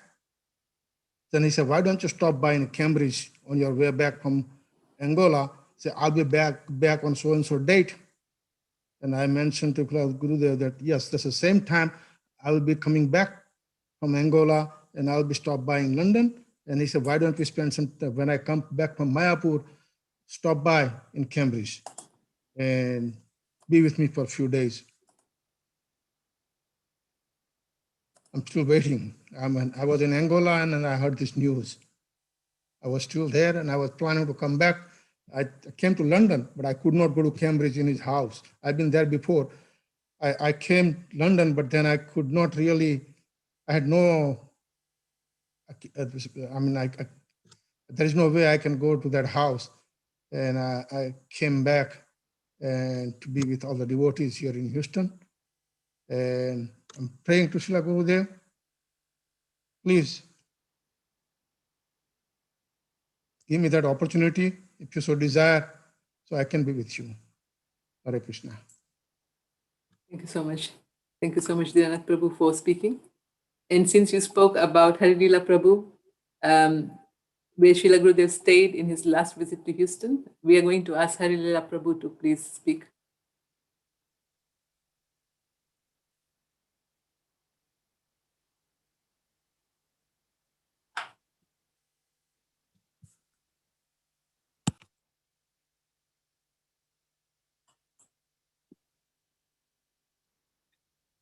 Hare Krishna. Hare Krishna. My Danda Pranam to Giriraj Maharaj and all the devotees.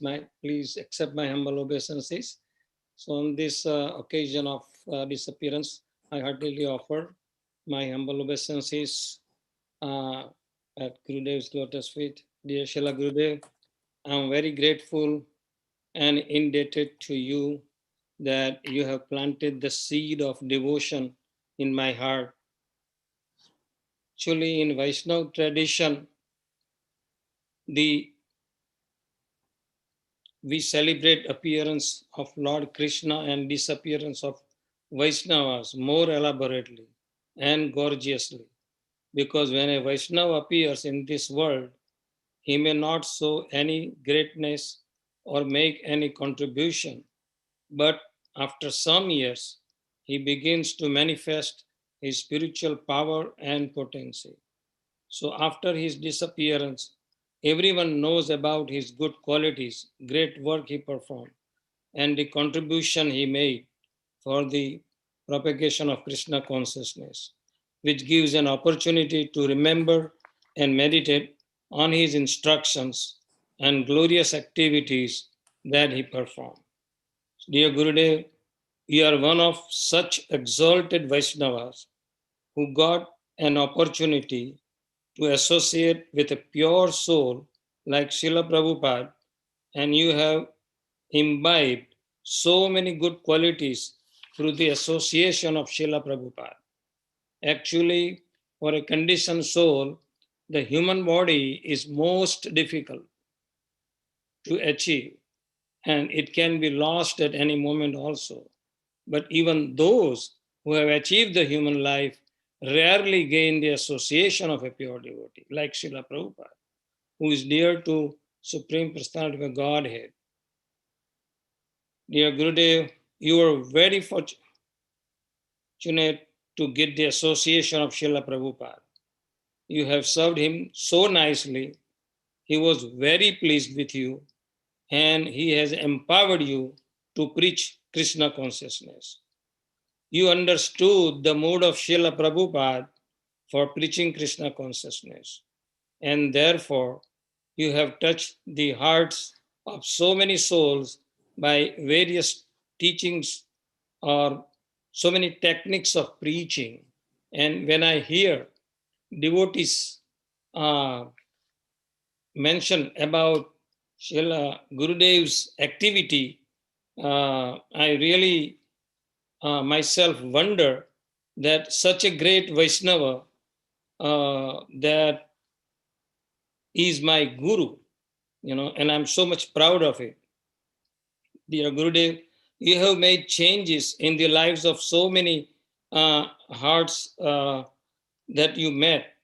You have demonstrated perfect example of surrendering to spiritual master, Srila Prabhupada. I got that message from somebody else also, that your guru is really a great example of how to serve Guru. Because Srila Gurudev has followed that Bhagavad Gita verse 434 very, very, I would say, to the point, where the three qualities are mentioned for surrendering to Guru: Pranipat, Pariprasna, and Sevya. So what I have observed and what I have heard from the devotees regarding Srila Gurudev, that he has really demonstrated the perfect example of surrendering to spiritual master. Dear Srila Gurudev, you are constant source of inspiration for your disciples and your God brothers as well. As we can see from Giriraj Maharaj's lecture also, and many other, Brahma Tirtha Prabhu also has given nice encounter that he has with Srila Gurudev. Gurudev, from the very beginning, you understood the purpose of Srila Prabhupada's mission and helped him in many projects. You have managed and guided the ISKCON society very enthusiastically. You have always reciprocated with your disciples in a very personal way, which we can find when the devotee speaks about him.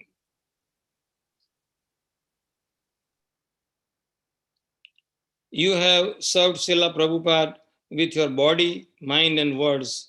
So really, you had fulfilled the requirement for a Tidandi sannyasi. Actually, your glories are unlimited. So I consider myself very, very fortunate having received your causeless mercy, even though I am very insignificant and fallen soul. The celebration of your disappearance day gives us a chance to glorify your qualities and to express our feelings of love and deep gratitude towards you. By meditating on your divine qualities, we can build a bridge of faith to cross over the material ocean of miseries and reach the eternal abode. Therefore, on this day, I beg you to shower your causeless mercy upon all of us. Thank you, Srila Gurudev. Jai Srila Gurudev ki Jai. Hare Krishna. Thank you so much, Hare Krishna. Next, we are going to be asking Krishna Kripa Prabhu to speak. In Brahma Samhita Prabhu, I see you here. Are you able to speak? Are you? You had said you may be able to join, so I'm wondering if you'll be able to speak. Do you want me to? Oh, please, can you go ahead and then we'll ask. I'll be respectful of your time. So after you, Krishna Kripa will speak. Thank you so much for joining us. Well, thank you for inviting me. I don't know. I'll be. This will work. If you can Thank see. you. We can see you now. Yeah, Hare Krishna. Namo Vishnu Padaya Krishna Prasthaya Bhutale. Srimati Tamal Krishna Goswami Namo. Namo Vishnu Padaya Krishna Prasthaya Bhutale. Srimati Gira Atmani. Namo Vishnu Padaya Krishna Prasthaya Bhutale. Srimati Bhaktivedanta Swami Namo. Namaste, Saraswati Deve, Gurudeva Chardane, Vishish Sundarikas Kajvishtan. Mochakalpatubhyascha, Kripa Sundadeva, Patitan Bhavani, Vaishnavadeva, Namo Namah. So, Hare Krishna, everyone. I guess you can hear me okay. Yes.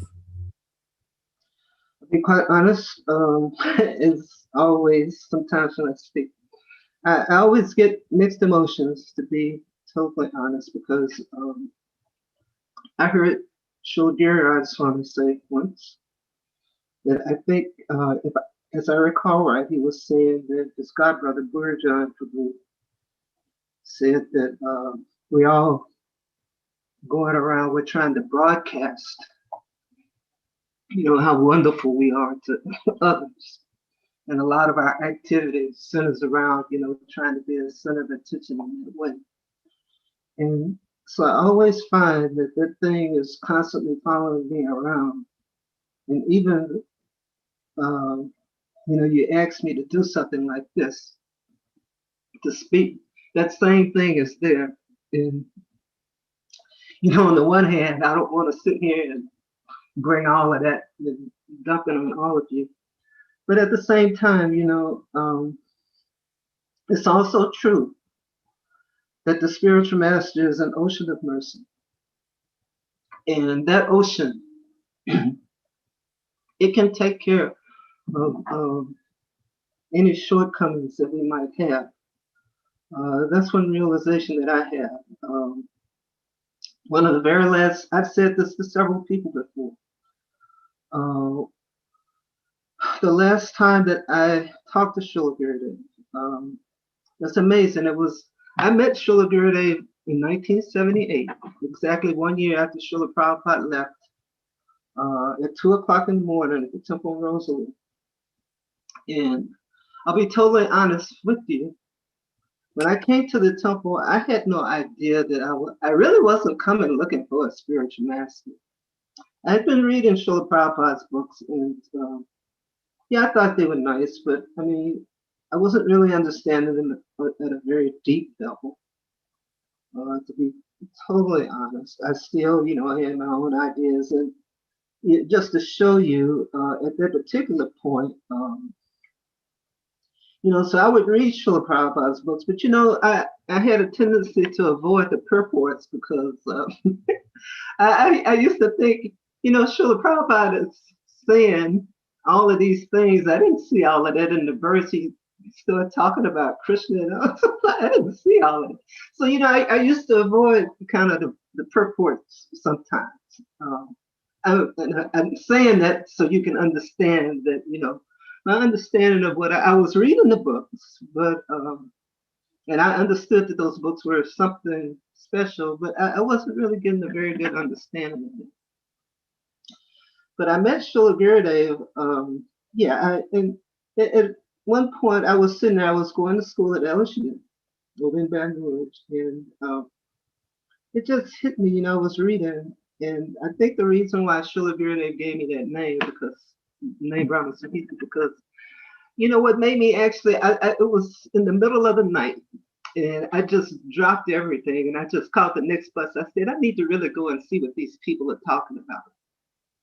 And I caught the first bus that I could catch. It was late at night, that was going to Houston.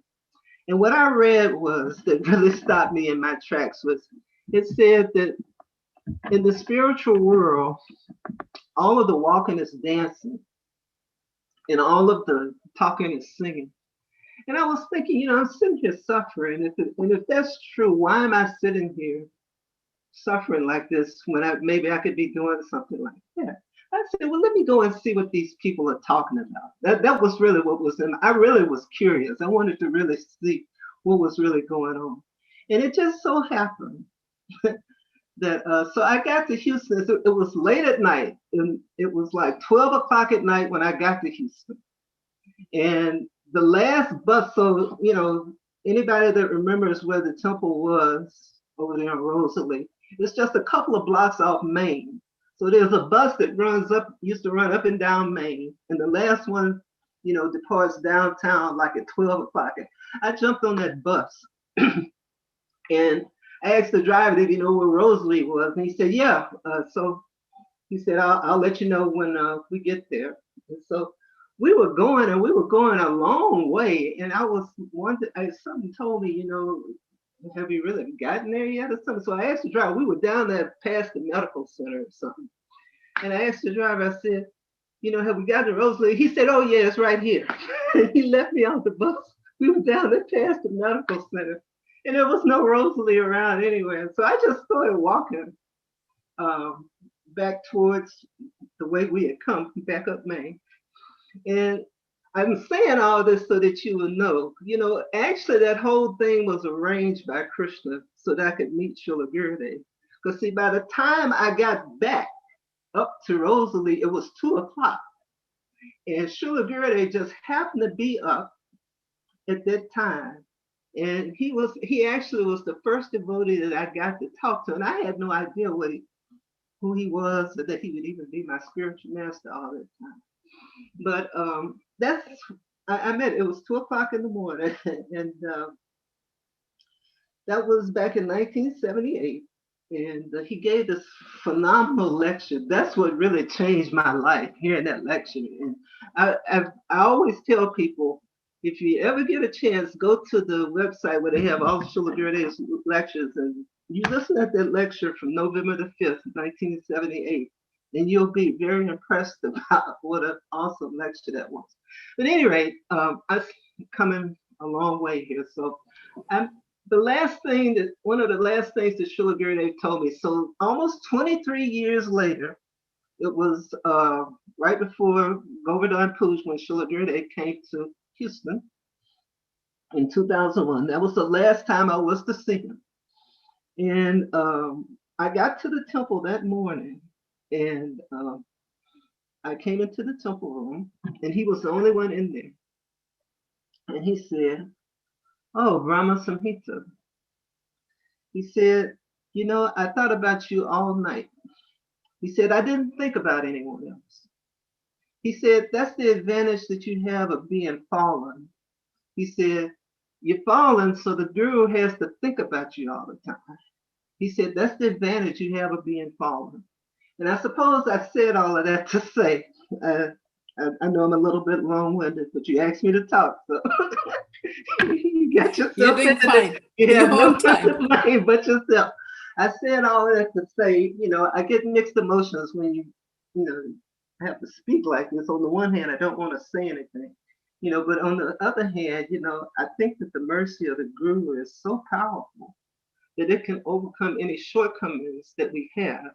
And that was what I got from that message. When Srila Gurudeva said that, that's what I understood.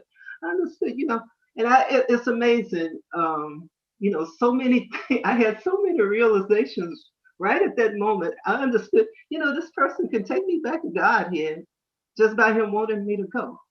And actually, very interestingly enough, he told me a few things. He never talked to me like this, and I really wasn't totally grasping it at that time. But you know, now that he's left, it means a lot to me. You know, because he actually told me what was going to happen at the time of my death, and that was, in retrospect, that was amazing to me. And you know, it's a good thing that he said all of those things. You know, because I've had quite a few things happen to me. Since Srila Gurudeva was left, that are quite unsettling, and I'm not going to go into the details of them, but you know, quite a few things have happened. But you know, because he said those things, you know, it has given me the strength to carry on. And I could say so many things, but I'm gonna try to end this now because I want to make one other point here, and because I saw that Srila Gurudeva was here, and I find it amazing. This was the first time I heard this, and I'm glad I came, and it was important for me to hear it. Gurudeva Swami said that Srila Gurudeva gave him 3 instructions, and it really touched me because I think 2 of them personally relate to me. And I hate to make this about me, but I'm saying it, just saying how I feel right now. He said that Srila Gurudeva told him that he needed to help the devotees improve their japa. And the other thing was that he had to give shelter to the devotees. And those things have a very deep meaning for me and how I see my relationship with Srila Gurudeva and how I see my relationship with Srila Gurudeva Swami, because I feel that Maharaj has done both of those things. Somehow or another, just a little bit of contact that I've had with Gurudeva Swami, I found that my job has gotten quite a bit deeper than it ever has been. I'm a very fallen person, but that whole thing of chanting the holy name, feeling more humble than a blade of grass and more tolerant than a tree. Actually, Gorkishore Das Babaji told Bhaktisiddhanta Saraswati Maharaj that Aham Brahmasmi means to chant the holy name with humility. And maybe that just sounds like some words, but there's a lot of deep meaning in that, because if you can do that, that is the essence of Vedanta.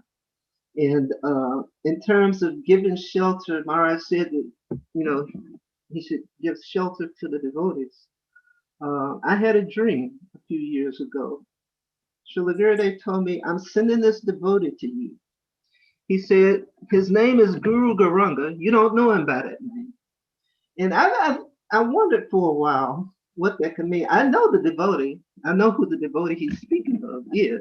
That I'm sure about.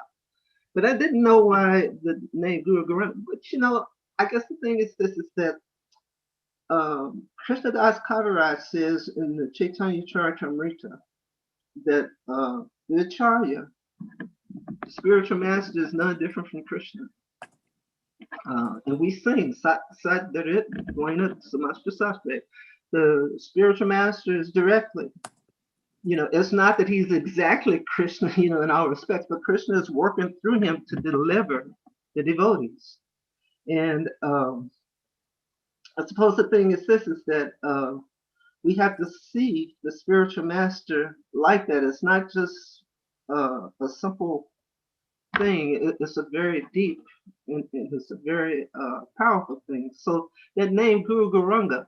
So the Guru has, how I take it now is that, how I take that name to mean, Lord Garanga delivers the devotees through the Guru. The mercy of Lord Chaitanya is extended to the devotees through the Guru. And that's how I see that. And anyway, those are some of the thoughts I have. I think I'm going to cut it short because I'm going a little bit over. But thank you all so much. And thank you so much for tolerating me. My bad qualities over the years. I'm trying to improve. I wish you all well. Hare Krishna. Thank you so much, Brahma, for coming on. You're always an inspiration by your early morning japa and your reading and all the nice quotes you share with us. Thank you so much. Hare Krishna. Next, we will ask Krishna Kripa Prabhu to please speak. Thank you. So first off, I'd like to offer all my humble obeisances and to all the devotees who have joined. There's 85, I think, now. Thank you very much. And as an introduction to Brahma Samhita Prabhu, I'd just like to say I joined around the same time he did. We go back a long ways. And he's probably the single most intelligent person I know on this planet. And I know some. Don't say that, please. And he said something to me one time, and he's a physicist by profession, by education. He went directly from school to developing flight dynamics for the International Space Center at NASA. So he really knows about the universe, right? And one day, many years after that, he was still living in Houston. He's I think in Austin now. But he came up to me after class and with just complete conviction, he said, you know, Krishna Kripa, everything Srila Prabhupada said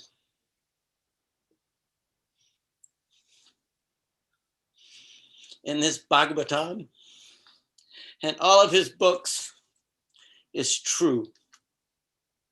And it moved me so much because this was like quite some years ago. And ever since that day, with full faith and conviction, I have read Srila Prabhupada's books very, very, very carefully. And I have also concluded he was absolutely right. It is right. Thank you. But when a scientist tells you Prabhupada is correct, it's a very big deal. And I read Prabhupada's books a lot before that too, but with a whole nother mood, and I've never forgotten that. Thank you so much, Brahma Samhita, and anyone that has an opportunity to associate and meet with him, you'll be amazed. He's worked very hard to raise a very beautiful family, and there have been trials and tribulations in that, and he always comes through wonderfully. Other than that, particularly after listening to so many of the offerings that was here, and I was thinking back to those early days, late 78, early 79, and especially, and it always comes out what a wonderful leader Tamal Krishna Goswami was. And one of those main characteristics of a great leader is who circulates around that great leader. And it wasn't until maybe just a few years ago when Vaisheshika Prabhu wrote his book, Our Family Business, about book distribution, that I realized when Srila Gurudeva was making this transition from the Radha Damodar party and being the GBC in India and etc., as per his specifications, he had Tripurari Maharaj's entire party in Houston and Dallas. Sura, Shankar Pandit, Kalki, Keshava Bharti, Pragosh was coming in and out constantly, Vaisheshika. I mean, it was just astounding. We had such great association in Texas to build this place, because I can assure you, it's not like New York. It's not like Los Angeles. It is a very, very difficult place to preach and make devotees in. And we did astoundingly wonderful service here. He when he saw the need for the grihastas to be grihastas, he made that shift with much criticism. He did some, but it always, there's this orbit of wonderful devotees around him. And Brahma Samhita, I owe him one more favor, because he also gave me his service as head pujari of Radha Nila Madhava when it was early on. And because of that, I was able to arrange my schedule that all the deity purchases we needed to do and etc., I could do it when Srila Gurudeva was in Vrindavan. So I got a lot of association while he was associating with his godbrothers. We did parikramas, he had lunches and dinners and so many other programs with Giriraj Maharaj. There was always this huge group of his godbrothers and godsisters around him. And the way he would associate and the input that he would share and they would share and etc., also similarly had a profound effect in my spiritual life. So I owe him two big favors for that. And I know he'll deny at least some of it, but he actually had a profound effect on my life. And as do all of the devotees, because one thing that I've heard from everyone speaking today was just how he was able to have a relationship and respond to these relationships in a near perfect fashion, particularly with the story about Jamuna Devi. Can you imagine having her heart so broken about what happened in Vrindavan so many years, and to be able to forgive that, just in one meeting? It's astounding, and many examples of his godbrothers we were able to witness. One time in Vrindavan, he gave classes to a very prominent devotee. And he did it in such a way that no one from the outside would know that that's who he was actually speaking to. He had several devotees come to hear the classes, and it was almost a public class with very few devotees in it. But it was only for his dear godbrother that was having some struggles in his spiritual life. No fall downs, just struggles in understanding the position of guru. And he's a guru, and it's very complicated what a guru has to be and what he has to be for all of his disciples, and even further into the bigger world, and etc. So he developed great Sankirtan in Houston. He did wonderful programs during the VIHE, mid 90s, early 90s, into the last times that he was able to go to India. He had a profound effect on everyone always. And I was just thinking, in listening to the devotees speaking, Yudhishthira Prabhu, Guru Bhakti, of course, Rasa Kendra, Guru Mamayi, such a refreshing, hear her just speak so eloquently. We are those luminaries now, because I heard from many God brothers and God sisters often, because I would talk to them. What experience have you had with Tamal Krishna Goswami earlier years, and etc.? And they were just conversations that would happen. And you got the feeling where you realize he was the leader in ISKCON after Srila Prabhupada, while Prabhupada was there, and etc. And as an example for that, and then I'll stop talking. There was an episode where in the very last year, he lost Prabhupada's key to the Almara. And it was a big deal. Big problem. And he would talk about it often with other devotees while he was here in Houston or in Vrindavan. But what would happen, and what I'd hear from the other devotees, was that when there was a problem in ISKCON, Prabhupada would say, call Tamal. And they'd get him on the phone, they'd get him in the line with the things, and they would do with his intelligence, as Girish Maharaj was saying, they would get some solution to this problem. Well, this particular incident with the key, it sounds like a small thing, but it was such a big thing to Srila Prabhupada, he said, call the GBC. Because he couldn't call Tamal. He couldn't call Tamal Krishna Goswami because he's the one that lost the key. And the question was asked, which one? Prabhupada's answer was, all of them. So even when there was a difficulty, it was a big thing. And he always rose to the occasion. He never gave up. He told me one time, he said, the difference in me and everyone else in the struggle for the Bombay land is that when we lost it, and he was one of those people, the devotees that were involved in losing the Bombay property, he said, I stayed and fought to get it back. And just for the record, the next time he visited Prabhupada's room in Bombay, after Prabhupada had departed, he reached down in the chair in the office, and the key was between the cushion and the chair itself. So he still found that key. He got it back.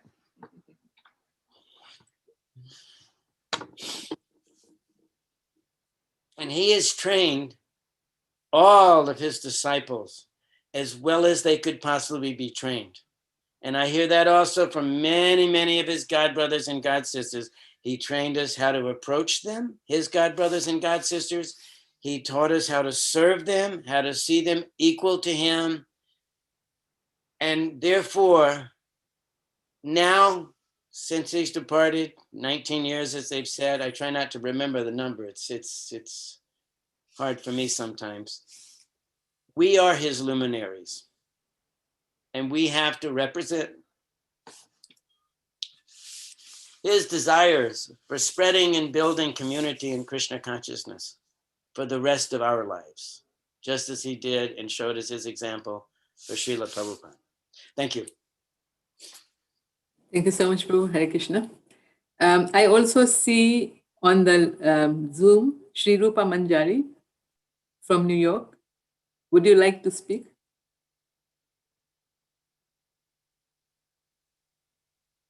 I'm sorry to call on you like that. Hare Krishna, Mataji. Thank you, Krishna. I'm sorry. Can I not speak? It's a little much, and it's Okay. I mean, I'll speak a little bit. Sure, thank you. Sure. Hare Krishna. I'm so sorry. It's a little late here. Yes. So I'll speak a little bit about when I first met Srila Gurudev. Sorry, I get a little nervous speaking in public. I teach third graders and I can talk in front of them all day, but so when I first met Srila Gurudev, I was very young, and a friend of mine, I had just been coming to the temple for a short time, and a friend of mine had asked me, this really awesome sannyasi is coming. Do you want to drive him from Brooklyn to 2nd Avenue? And I said, sure. You know, it was very nice to be of service. I had, you know, I'd only been coming a short time, but I already started to feel like, you know, the reciprocation amongst the devotees, and they were also kind to me. And I was very grateful that she asked me.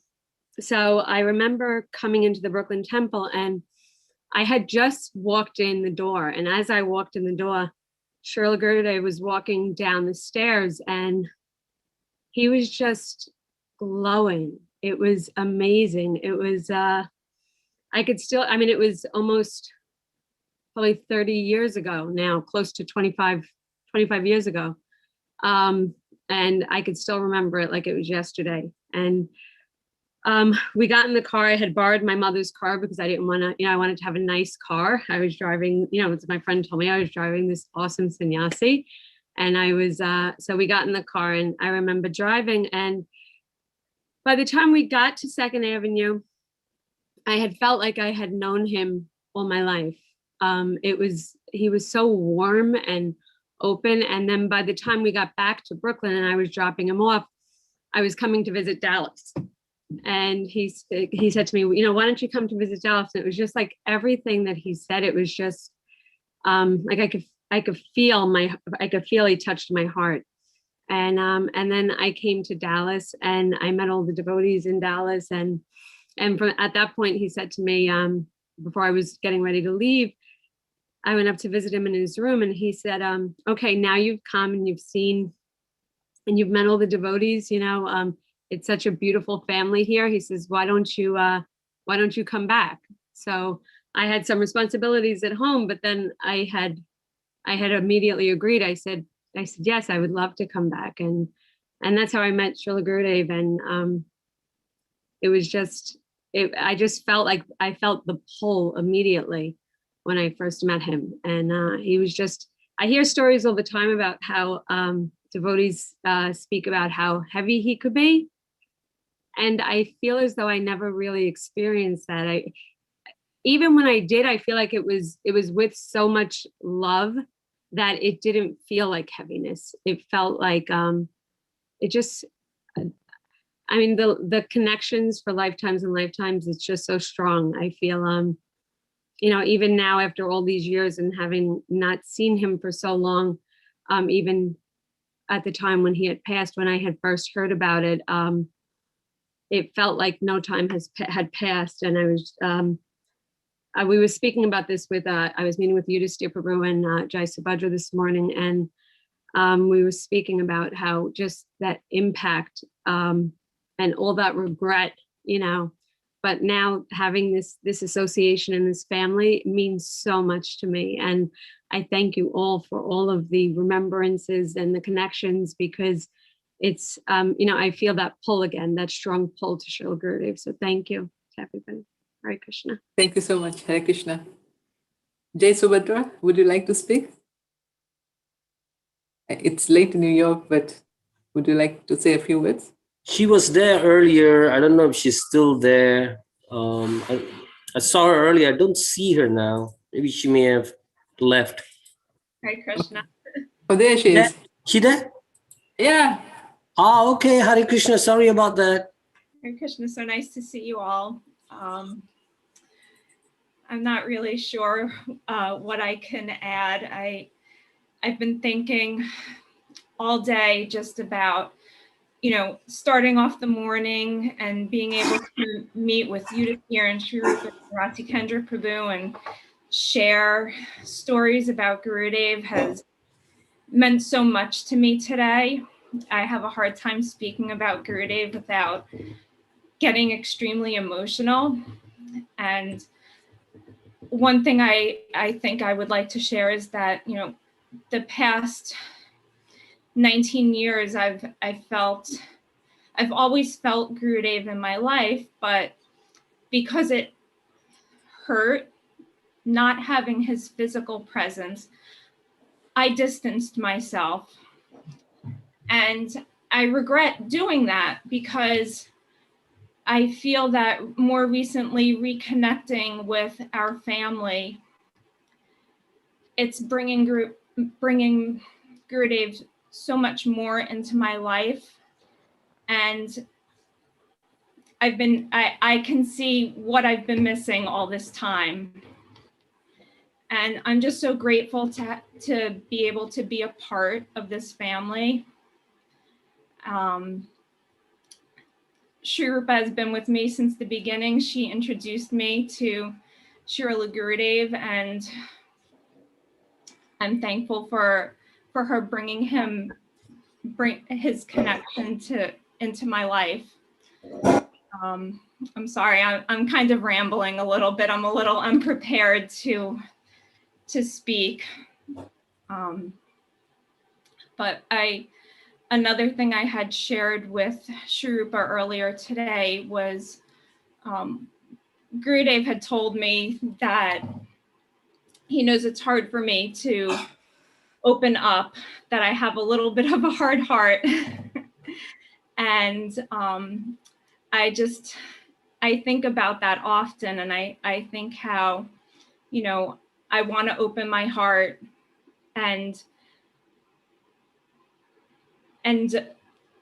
have that connection with Gurudev and all of the wonderful God brothers and God sisters and family that we have. So I'm sorry, I'm rambling a lot. I'm going to stop here because I'm getting it's getting a little hard to speak. Thank you. Thank you so much. For speaking. Hare Krishna. For staying with us. Next we have Gurudeva Prabhu from Houston.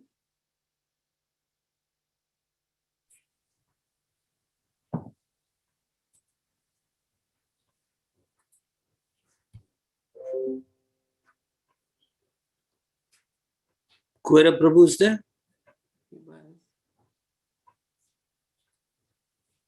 He may have stepped out.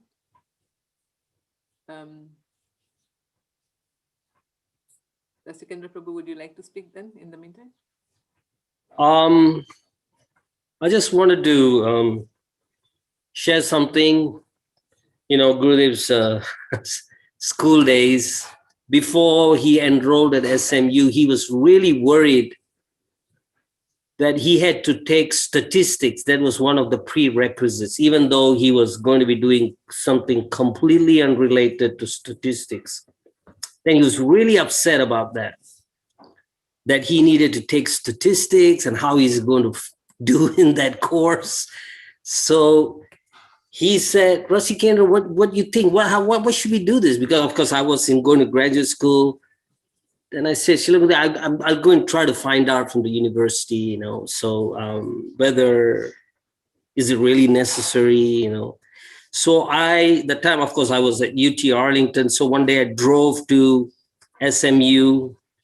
Actually, I called them in the undergraduate admissions department. When they said, I'm planning to take this course in religion and, what are all the prerequisites? So, they say, oh, you have to take this, you have to take statistics. And so I said, why do you have to take statistics? No, this is part of the thing, you got to. So, of course, I never get anywhere. I couldn't convince those people there, just some young graduate student. So, of course, I told them. Then Gurudeva also told Krishna Kirtan, who was also enrolled in graduate school, about this thing. So then he called us back. Then he said, so what have you decided, is it really, what should I do about this? So then I told him, actually, Srila Guru, I went to the university disguised as an undergraduate student, trying to get admission and this. And he was really pleased with that. He said that, well, you actually did that? Say, yes, Srila Guru, I went there to check it out, but I don't have any good news for you that you can't really, escape that course. But somehow with his connections, he moved the pieces and he was able to escape from that course. So that was Srila Gurudev. I just wanted to share that small, nice tidbit there. So, thank you. Yeah. Thank you so much. Kuvera Prabhu, are you there? I see you on.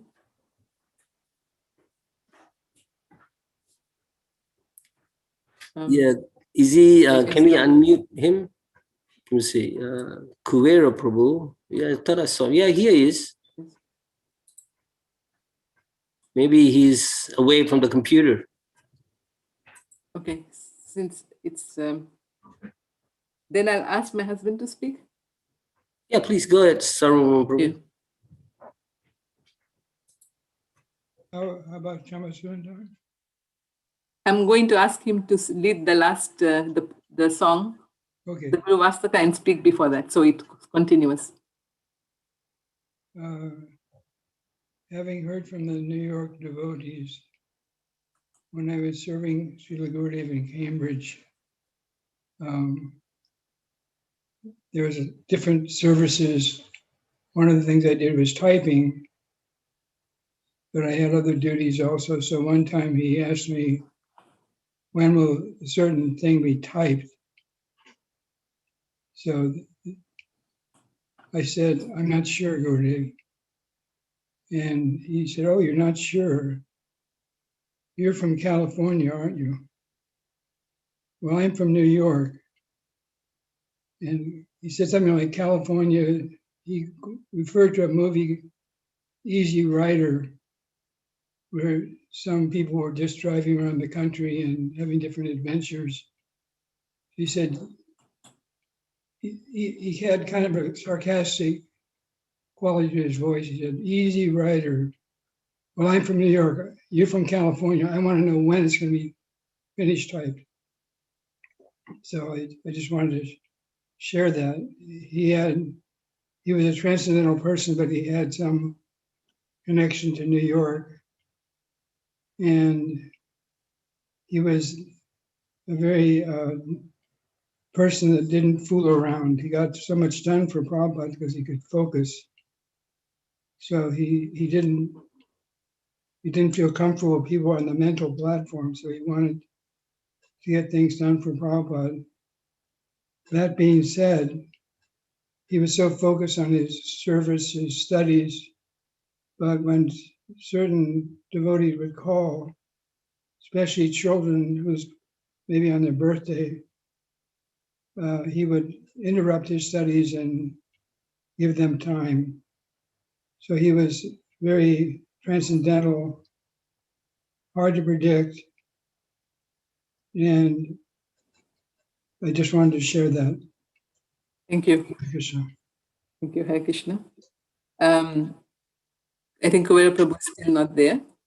We just wanted to remind you about Srila Gurudev's books. Hare You Krishna. can read. Oh, there you are, Kuvera Prabhu. Thank you. Sorry, I was away from the computer. Yes, go ahead. I have to speak? Oh, Yes, oh, please. I didn't know. Oh, okay. Yeah, well, it has been about 19 years since we lost personal presence of Srila Gurudev.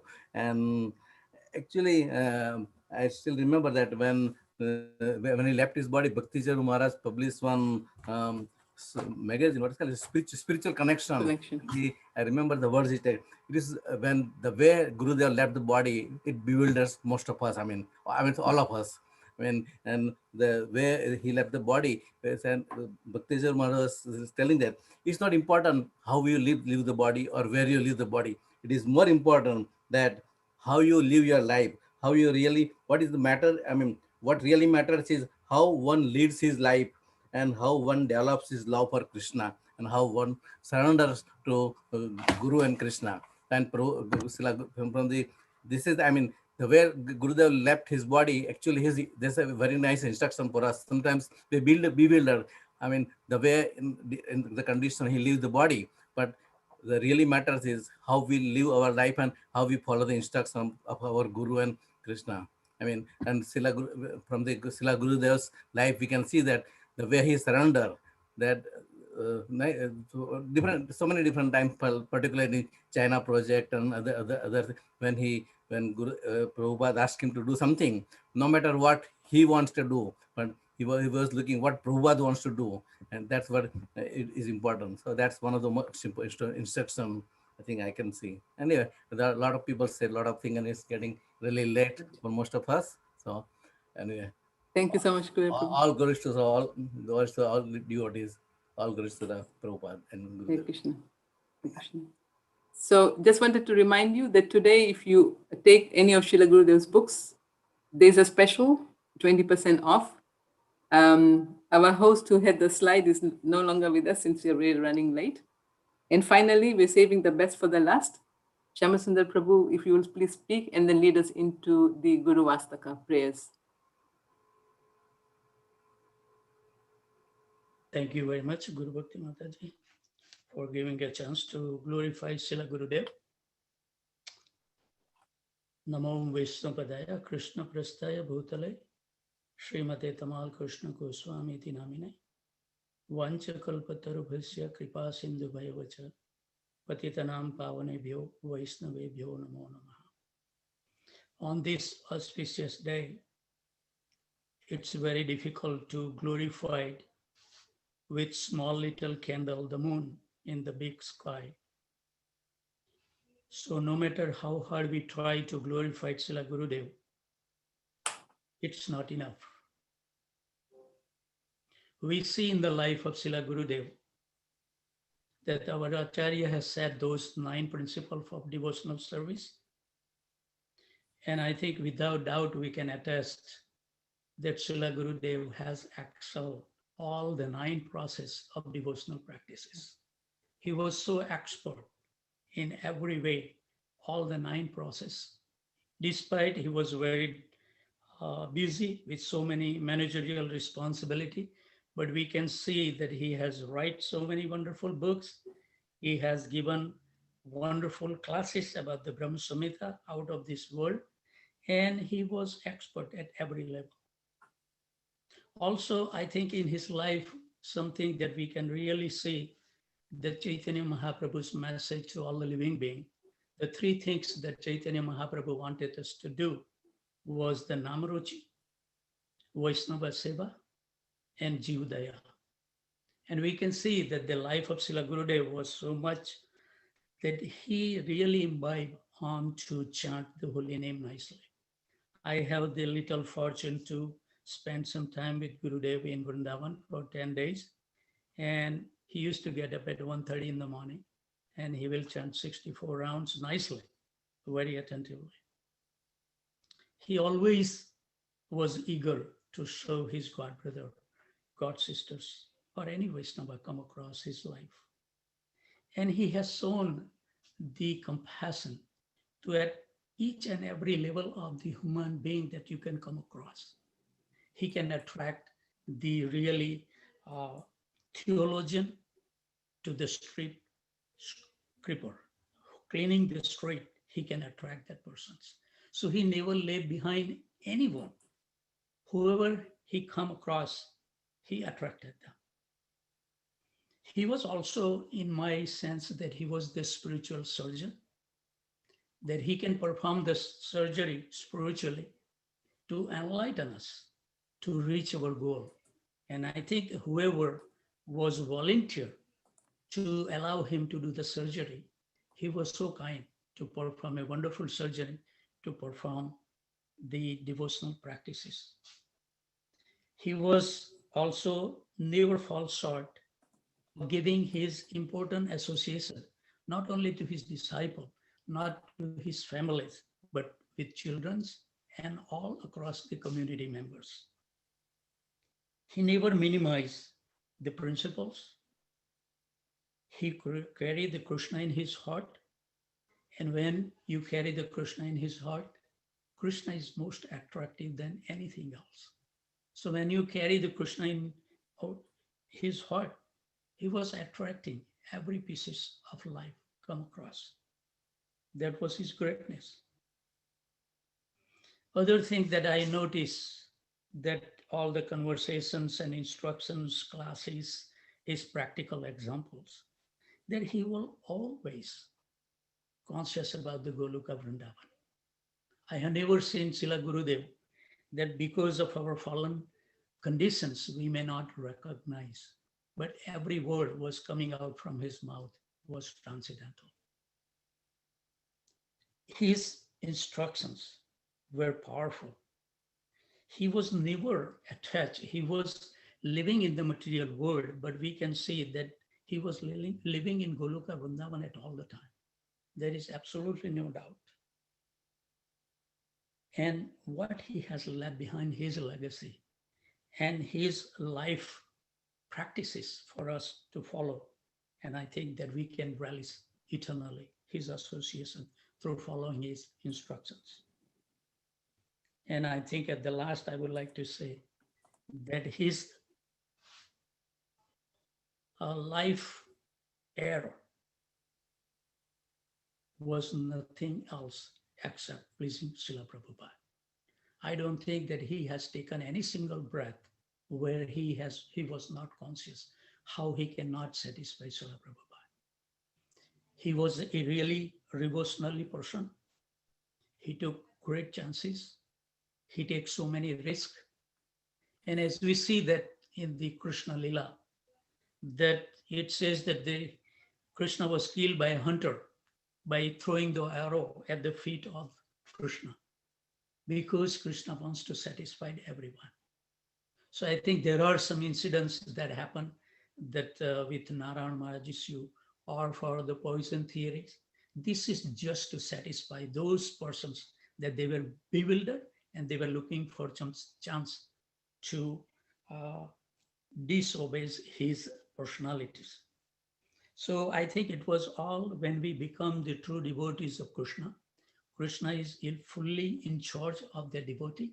And we see in practical life that how Krishna has exemplified his life, that we can see that the person can be measured when he go through the trouble of his life. And Srila Gurudeva always remained a dog servant of Srila Prabhupada. And we are very grateful that we come across Srila Gurudeva. I can never think that what type of life that we may have lived if we have not found the right shelter of Srila Gurudeva's lotus feet. I feel so jubilant to be an association of our God brothers and sisters. And we can, no matter what we do, we will be never able to repay what Gurudeva has done for us. And I think whatever little thing that we may have succeeded was nothing except the Gurudeva's mercy. So with that thought, I would like to offer my humble obeisances to all my God brothers and sisters and pray that we will continuously be inspired and life after life. May Srila Gurudeva bless us. so we can continue serving him eternally. Thank you very much. Thank you so much, Shamsundar Prabhu. While you get your harmonium, we'd like to thank all the people who helped organize this. Damodar Sharan Prabhu for his help with the Zoom, Chirag Prabhu, Ganga Devi for organizing all of it, Rasikendra Prabhu, Manasi Ganga, and all the devotees today who helped cook the feast and also help make this happen. So thank you very much. Shamsundar Prabhu, would you like to lead us in the Guru Astaka?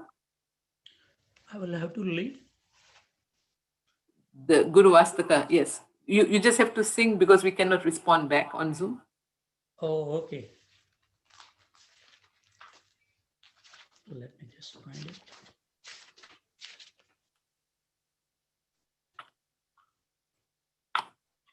I have a little problem with my vision, but let's see if Krishna allow me.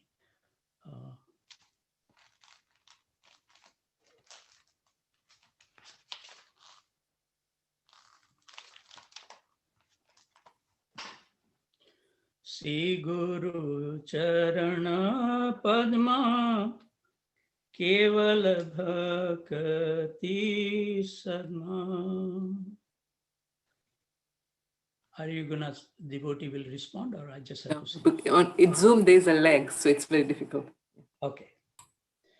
Vando moi savadhana mate. Vando moi savadhana mate. Yahan rai prasade bhai. E bhav toriya gai. Krishna prapti hoye yahan hoye te. Guru mukha padma vakya chite te kariya kya. Arna kari ho mane asa. Arna kari ho mane asa. Shri Guru Charane Rati aise uttam gati. Ye prasade pure sarva asa. Ye prasade pure sarva asa. Chaksudan dilo jai janme janme Prabhu se. Chaksudan dilo janme janme Prabhu se. Divya gyan hruday prakasito. Divya gyan hruday prakasito. Prema bhakti yahan hoite. Avidya vinas jate. Prema bhakti yahan hoite. Avidya vinas jate. Vedagaya haracharito. Vedagaya haracharito. Sri Guru Karuna Sindhu Adama Janara Bandhu. Sri Guru Karuna Sindhu Adama Janara Bandhu. Lokanath Lokera Jivana. Lokanath Lokera Jivana. Aha Prabhu Korodaya. Deho more pada chaya. Aha Prabhu Korodaya. Deho more pada chaya. He begas Vishukti Bhuvana. Dvipad Lailo Sarana. Dvipad Lailo Sarana.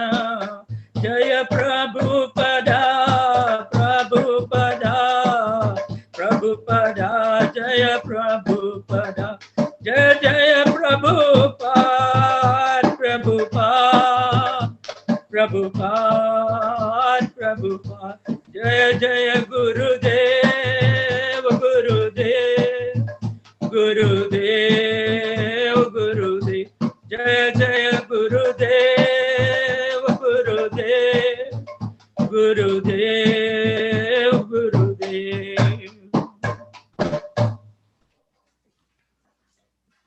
Hare Krishna. Srila Gurudev ki jai, Srila Prabhupada ki jai. So we want to thank you all for attending this program and for your association. We will offer Vaishnava pranams before we log off. Vanchakalpatarubhascha Kripa Nemacha Patitana. Patitanam Pavanebhyo Vaishnavebhyo Namo Namaha. Ananta Koti Vaishnava. Srila Gurudev ki jai. Jai. Srila Prabhupada ki jai. So wanted one more little announcement. So there's a feast sponsored in name of Srila Gurudev in Mayapur as we speak. So Agavit Prabhu has organized that, and so the festival is going on in Mayapur right now for Srila Gurudev disappearance at his Samadhi. Hare Krishna. How are we gonna take prasadams through Zoom? Rasakindra Prabhu, do you Yes. have a list of the books? Yes, I do. You put up the slide, Prabhu. Okay, let me put up the slide. Okay, yeah. I do have. Hold on. Hare Krishna. I have one more question. Go ahead. This. Are you going to put the books tomorrow at the temple? We will arrange that. Yes. Thank you. Can you let me see? I'm trying to share my screen here. Okay.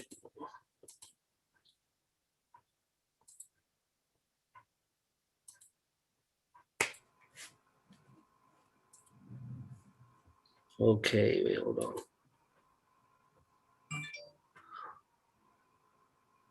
So Brahma, the servant of the servant, while he's looking for it, servant of the servant has been reprinted soft and hard copies. There we go. There you can see it better.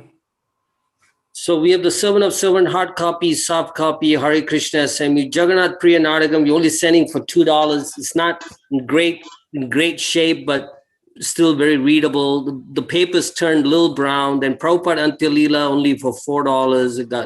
I got probably a couple of hundred. It's still in good shape, but some pages are turning brown. And of course, Back Home is the sequel to Yoga for the New Millennium. Living Theology, Krishna Bhakti, Gurudev's dissertation, completed by Garuda Prabhu.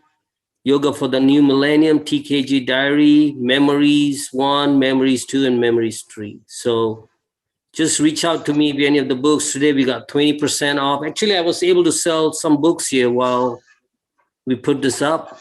Okay. So we're trying to make arrangement with Krishna Culture to start marketing and selling these books. And so probably the books will start moving better. Yudhishthira Prabhu is trying to get that going. All right. So Brahma Samhita Prabhu, you can reach out to me. What's your phone number again, Prabhu? I'll text you. I think my wife has your number. Yeah, that's right. She's 'Cause I part of don't the have your text group. number. Yeah. I have your wife's number, but I don't have yours. You know, Okay. Actually, I wanted to say to you this year, I think whatever it is you're trying to do to bring, kind of integrate all those things, I think that's a wonderful idea. Actually, I had that in the back of my mind, but, I don't have time to devote to that. So if you could do something like that, I think it's wonderful. Another idea too, it would be, all of these things take a lot of work. Srila Gurudev has left, behind a legacy of a bunch of wonderful lectures. And just like they have like a book of Srila Prabhupada's lectures, that would be another good idea for a book. Just saying, just while we're all here. Yes, absolutely. Agreed. Yeah, we all are getting old. We need to start putting some energy in those to Everybody's getting old except for Kubera. He still looks the same. Yeah. Because Kuvera Prabhu at least eats 10 gulab jamuns every day. That's why he says. Very well.